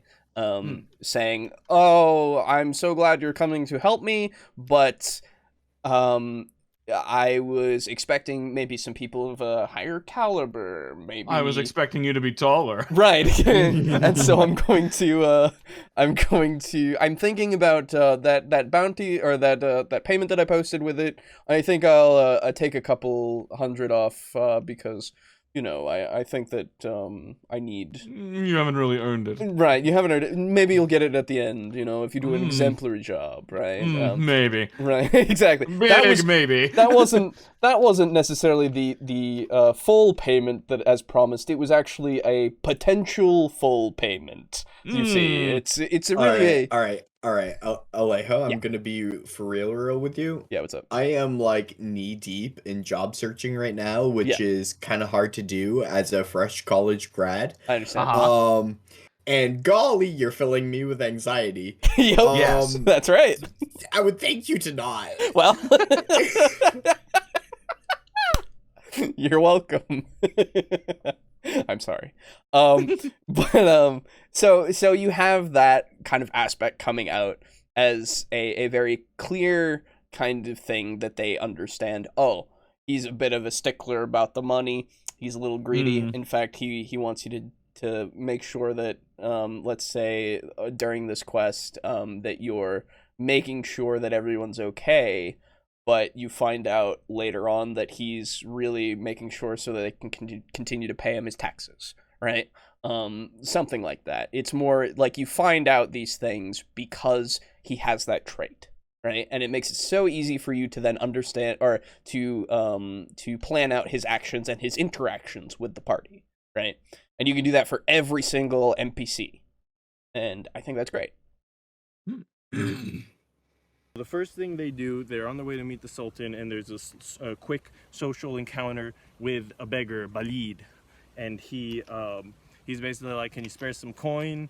And I used to have a job cleaning clothes, and maybe before that you say everyone looks dirty and everything's all like unkempt and stuff. The town looks like it's somewhat in disrepair, but the palace is beautiful. But the palace is also burned down. Okay, so they walk into town, they see smoke coming up. The palace, most of it is burned down, and there's a tower next to it. And both the tower and the palace are much more ornate and clean and well kept than the rest of the town. Then they run into the beggar, and the beggar confirms that the high taxes are the reason why there's, the town's in shambles or whatever, and that's the Sultan's fault. Then they go to meet the Sultan, and he's with Jalil. He's got on his right hand, he's got Jalil, his Grand Vizier. Imagine like a kind of like Jafarish character, maybe bald and creepy and serious looking and stuff like that. And then we've got Saifuddin, his like buff bodyguard guy, and he's like a nice dude. I don't know, I for some reason imagine him with a beard and one of those maybe long hair with a Arabian garb and the falchion. Well, that's just profiling. So are you sure you're the hero? says the outsider to the creator. Okay, so let me tell you the notes I made for each of these. So Jalil, he's the Grand Vizier. He's mad about the financial setback. So the story is that the wizard shot fireball into the palace, trying to destroy the palace and kill the king, so he can be he can become the king. And he's a newly hired wizard. He's only fucking dirty and efficient, but fuck it, I guess. Yeah, why not? So wait, what was the reason? I heard shot a fireball in the palace. I didn't hear the rest of it. He was trying to do that so he could kill the Sultan and take over. Oh, okay, so that was his murder attempt. So what the fuck? He just kind of ran up to the gates and fucking threw the thing over and went, "I hope that works," and then ran away. Jesus. Fucking quick, dirty, and it might have worked. Who knows? Yeah. Right? Sure. He kind of looks like Jafar.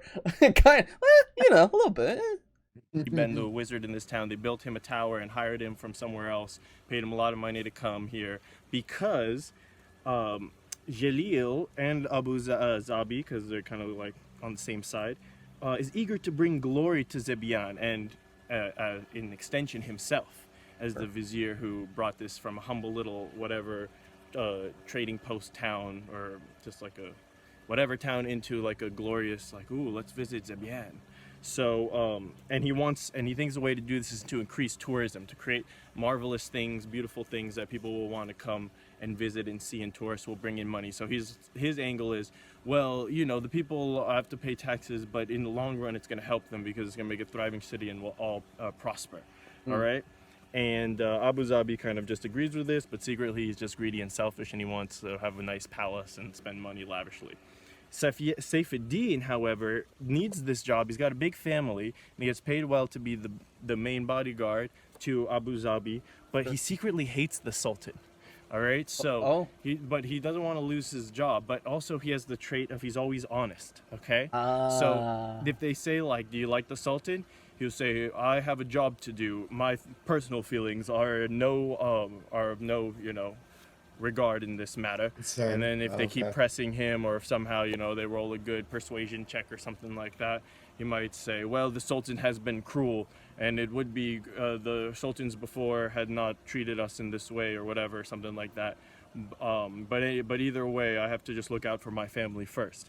And then maybe at the end, if they decide to betray the Sultan with a really high persuasion check, like a 25 or something, he might join their side, and he's like pretty strong, so that would be a pretty big switch in the occasions. Okay, I like the idea of having the bodyguard being something that can be a turncoat in this kind of situation, because having a ability to become a turncoat first off is a good thing to have, especially when everything goes awry and your PCs are like, yeah, fuck it, I want to kill a sultan, that's fine with me, because like that's a very real possibility that they just want to do that, and that's fair enough. And then having these additional options that you've kind of seeded in there that could, if they take the time to find out about these relationships, to actually also help them with that kind of goal as well, is great. I think leave the resolution of the conflict up to the player.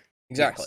Yes. I would say I agree with the whole like have every PC or NPC just be like a couple defining sentences. Because of the times that I've run one shots, that was exactly what I did. Yeah. Granted, one of the one shots I built it that afternoon and we were running it that night, so I didn't get a whole lot of prep time. And we were at a convention. Yeah. But the other of which was literally you are a bunch of children who were all obscenely powerful and like level 3. Right. Jesus. Break your way into a candy store at night. Hell yeah. Exactly. So they meet these 3 guys, and the Sultan and Jabil say, hey, we have this guy Omar locked up. He's terrified. He's freaking out. All right. And but he used to be the wizard's assistant. All right. And I think he knows a secret way to get into the tower. Oh, that's what his shirt was. The whole time I was like, what the fuck are those like spots? And like, are they holes in his shirt? I couldn't tell because it was like covered by the robe or the cloak. So go talk to him, see if you can find that out. He won't talk to us. So they talk to him. Let's see if they can persuade him. Basically, it says here, here, Omar, terrified, ex-assistant of Shalazar. Shalazar is the name of the wizard, of course. And knows secret entrance. And knows never to break the hollow glass crystal. All right? So the 2 pieces of information that are important is getting the secret entrance, and he'll also say, as a warning, I don't know what's up with the crystal, but Shalazar, the one that's sitting on his desk, it's a hollow glass crystal. He told me never to break it, to be very careful around it, never to clean around it even. But yeah, I don't know anything. He doesn't know anything more than that shit dusty. that. So that's a little something for the characters, and what's in it's a genie or something, or air elemental, And depending on what you want, it can act in different ways. And maybe it's against, maybe what's his name, Shalazar imprisoned him, so the genie is going to want to, kick his butt.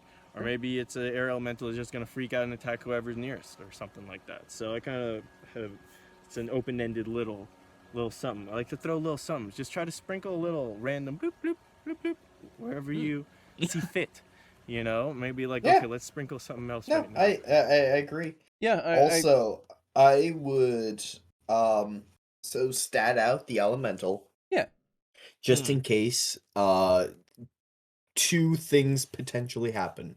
The first, that it wants to kill the wizard. Yeah. And maybe they decide to sick the air elemental on him. It would be good to have both ready. The other of which is say perhaps you have your party is sort of more violent and things have taken sort of a darker turn in the one shot than you initially expected. You can have it freak out and try to kill anyone. Yeah, I was gonna say have it be a rogue and have it thing. attack the party. Yeah. And if they're all very cutthroat about things, the world will adjust. Yeah. And you can, if it's a one shot, you can very quickly just be like, all right, it's no longer interested in attacking specifically him and going, oh, you have freed me, thank you. I will, I don't know, create a gust of air that will blow you up onto a couple stories up, and you can bypass the security checkpoints. I don't fucking know. maybe it's no longer willing to do that, and the party's more cutthroat, and you have to go wild and try to attack them. I would recommend all this basically to say, I would leave open-ended little tidbits here and there, where you as DM don't even know what's going to happen. You know how they'll respond to certain criteria, but sort of leave some stuff up to the players to influence the world. Yes. And that way you can sort of adjust accordingly, and that will result in your storytelling style feeling less rigid, and more so that the players have agency. Yeah, I'd say so. I think the vagueness is always a good thing to have in whatever you're doing, whether it be one shot or campaign, just to like so that you know the beats, but you don't know the exact outcome unless you have a little bit of like you said, you have that so that when they do something and it's say good, then the thing will act in this way, but if it is say bad, then it will act in this way, right? Because then you just have that little element. Very cool.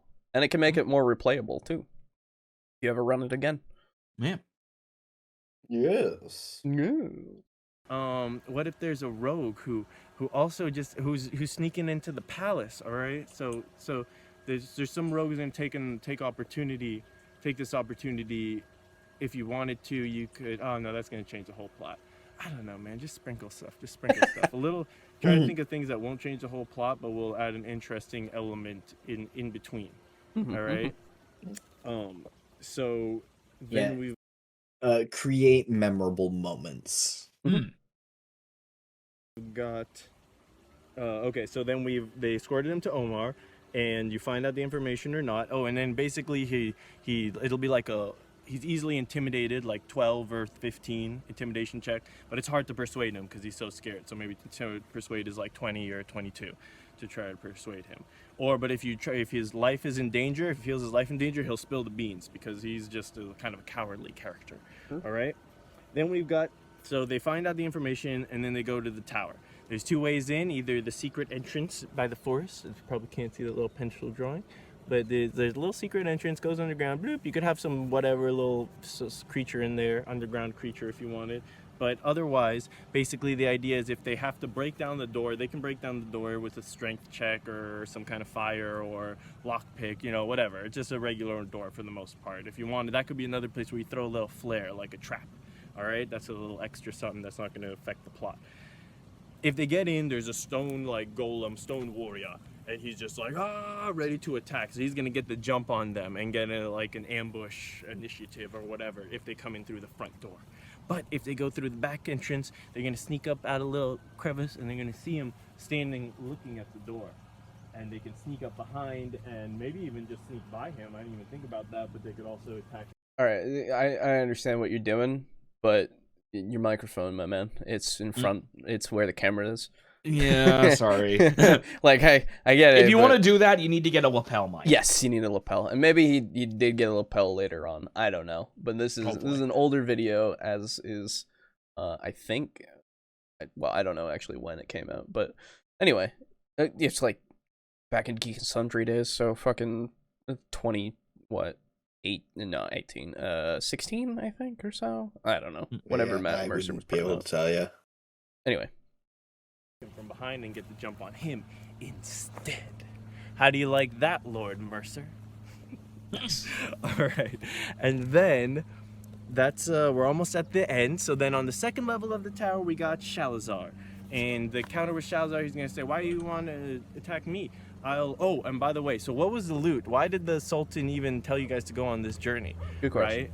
He's going to say, well, once you kill the wizard, you can have whatever's in the tower of his stuff, okay? That's not a very generous request, because remember, the wizard's greedy. Maybe with some persuasion or intimidation or whatever, he can be convinced to throw in something else, all right?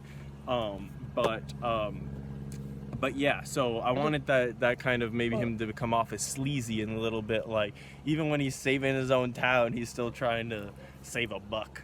Right. You know? Yeah, that makes sense. That's why I was gonna say, that would have to be a high persuasion if you want to get that man to give anything extra, which would then show off that whole he's a little greedy, like he's a little sleazy in that respect, and he wants his money. So then you could give another thing like that, because like they could even be appealing to the sense of his town of like, oh, you want everything to be okay so that your town prospers again, right? And then or maybe they notice this stuff beforehand and they actually play into his greediness to say, hey man, we taking care of this, it'll make it so that everyone's okay, everyone can pay you your shit again, and you will prosper personally from it because you hired us to take care of everything, right? And then you could give them a little bonus because of that or something, Yeah. Just however how people word things is very important in persuasion tactics. So, but then when you meet the wizard, he's going to point this kind of stuff out and say he's greedy, look at the state of the town. I would do a much better job as a town leader, and blah, blah, blah. Join me, and I'll teleport you down there, and you can get the jump on the Sultan and take him out. All right. Or I'll pretend to be going back with you peacefully, and then that's good. Because then the what's it called? Maybe the PCs will get there and be like, actually, we are turning you over. We just wanted to get you here peacefully. So that's an interesting little another way double it could promise. go. And don't worry, if it goes another way, don't worry. We'll get into that. Finally, so the fight with Shalzar, there's that elemental thing, could be a part of it. And I don't know, just design a little encounter, give him some minion or two if you think that he needs it to stand up to the party or make him powerful. Whatever, maybe he conjures the creature. That'd be pretty cool. So yeah, I think that's pretty much it. And then they're like, boom. I know that kind of leaves it open-ended for them. Like if they join Salzar, now they're like officials in this city, I guess. Or anyways, I like to leave one-shots where you could make it into something more, but it was satisfying within the thing as a little side story or whatever. It's hard to really have like a full emotionally resolved story in like 4-hour session or 3-hour session. Anyways, so what about these bonus? You don't think I think about strange danger, bat plans? All right. Saved it in the end there. He had a bit of a misspeak. We got it there. There he is. That's what I expect from the arch nemesis of Matthew Mercer himself. So these are also based on the Dark Lord Mercer's 11 tips. So one of them is have plans and areas for if the characters go off in some other direction that you didn't expect. And it can be like open-ended, like if they go into the forest, there's one place where they're going to go. Even if they go into the forest over here, or over there, or left or right, it doesn't matter because you can't plan the whole thing out unless you do. But not for a one-shot. So the two things I thought that would mess up the story, like I was like, okay, what characters could they kill? If they kill Jalil, if they kill the beggar, if they kill any other character but the Sultan could just be like, oh man, I don't know, just whatever, just don't kill me and I'll give you more money and go do what I asked, okay? Something like that. But what if they kill the Sultan? All right, what was the contingency plan for that? I think it was that, oh man, did I forget? I think it was something that like the wizard would then have control of the city and attack them instead or something like that. Because he thinks that they're trying to take control of the city, maybe, okay? So then you would just have a battle with the wizard. And if they already fought the Sultan and all this stuff, then they're probably already 2 hours into the campaign anyways. So after resolving that, if you just want to resolve the whole little story, you could say the wizard shows up and he said, hey, well, I was going to kill the Sultan, and it looks like you guys are trying to do what I'm doing, so you're dead meat, and that's it. And then they fight, all right? The other thing is if they just leave the area, they go somewhere else. Oh man, did I forget what I had going for that too? But basically if they go out into the desert, you have some desert bandits assault them or something, I guess. And you could just have bandits in the city or in the thing. I thought I probably had something better. See, that's why they're called bat plans. I should have written them down like Batman would in some cyber computer. Oh, I get it. Okay, I get it now. You have contingency plans for every situation. I see. That makes more sense now to me.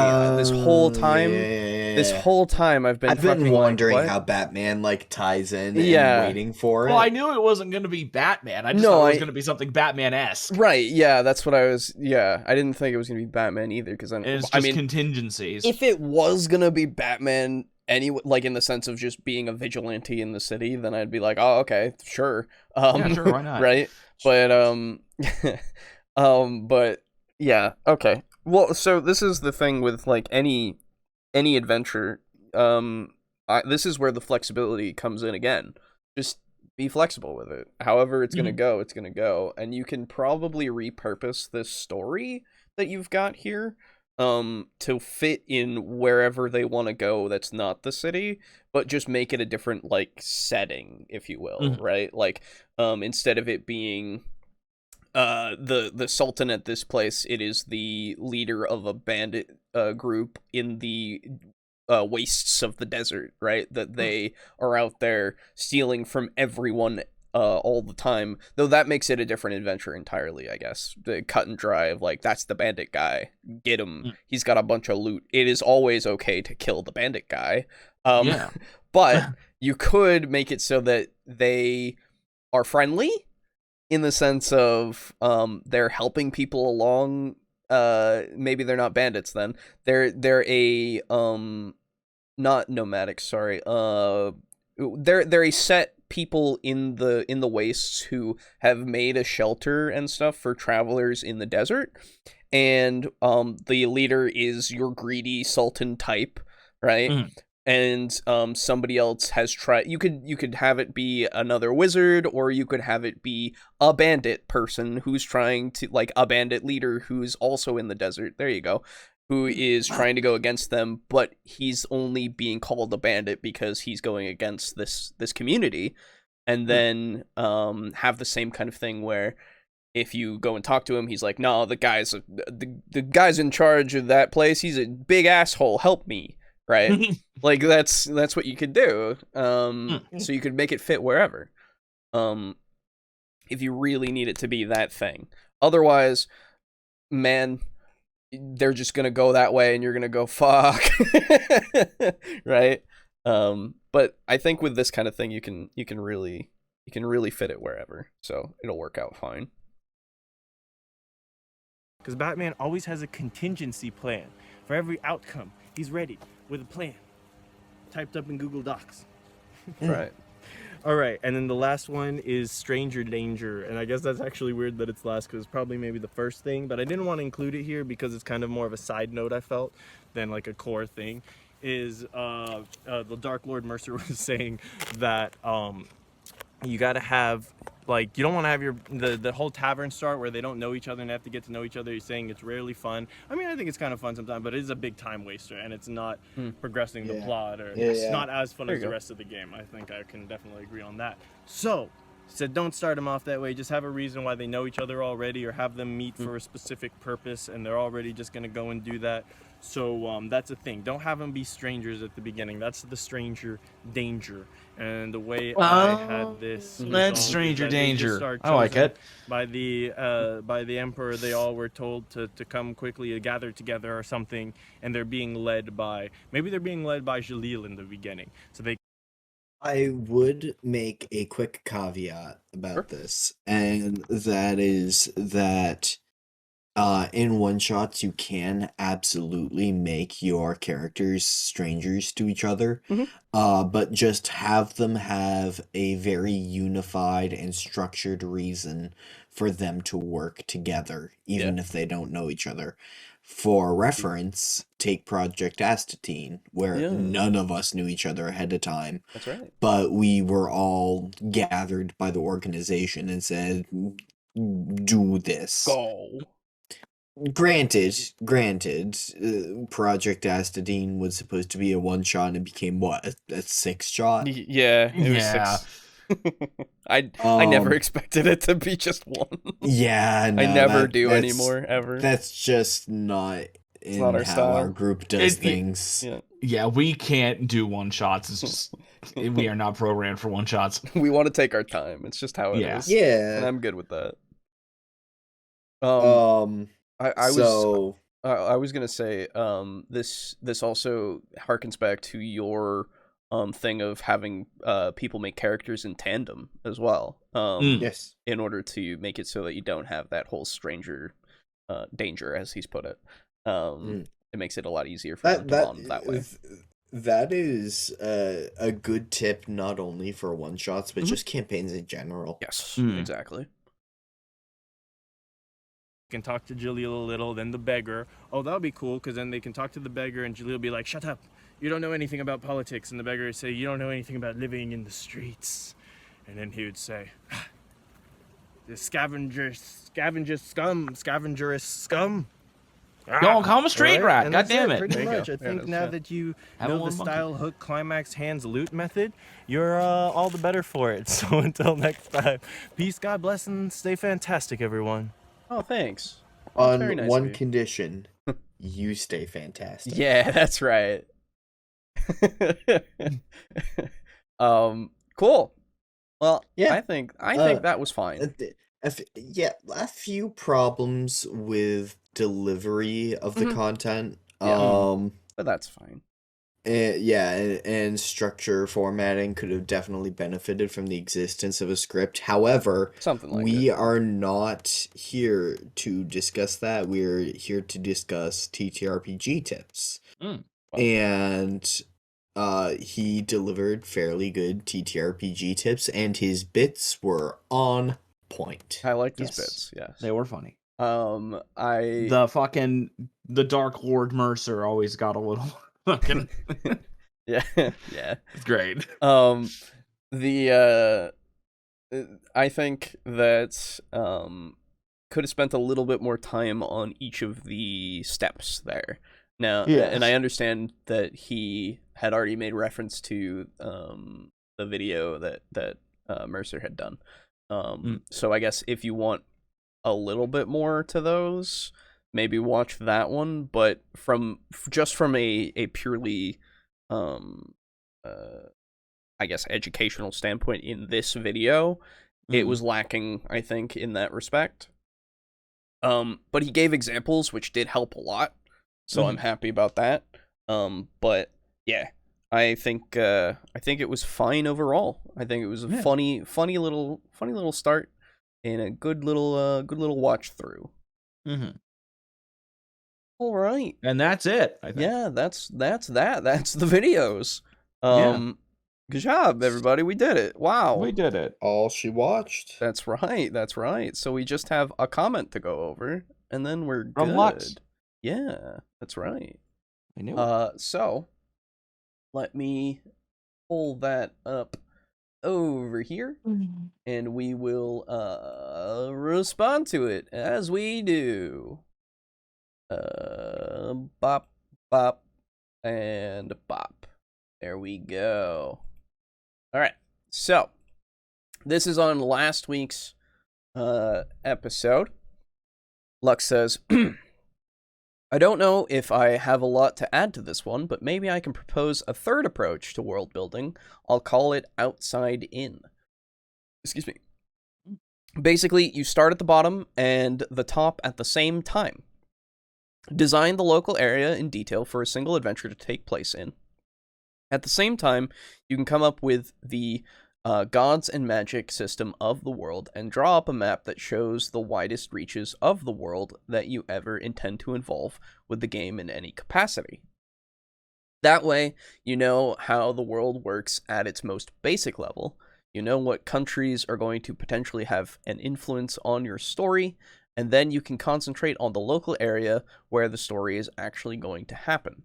If you want to expand the scope of the story beyond the first area for any reason, you'll already have a general idea of what's out there, and you can just fill in the details as you go along. This can also work if you're creating a shared world as a group. The impression I get is that tabletop GMs don't generally do this, but it's pretty common on forums, and I'm pretty sure it's how published campaign settings tend to get made, with the work spread between multiple writers. With that, one writer would set up the overall rules of the world, and either the same person or someone else will draw a world map, And then the work of creating the details of each individual area devolves to the rest of the writers who volunteer or are recruited to contribute. It does take some effort at quality control to make sure everything remains consistent, but that's just part of the process. The advantage is that you can get some pretty extensive worlds out of it, without a single person having to spend enormous amounts of time and effort.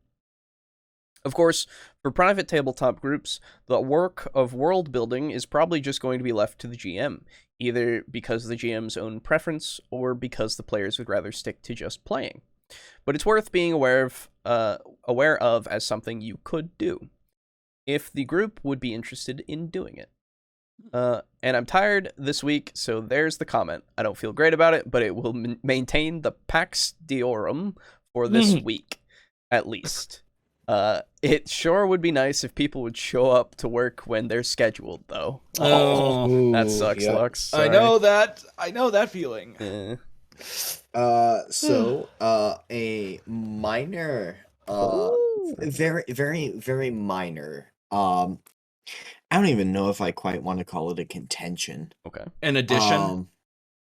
Just an aside? Edit. Okay.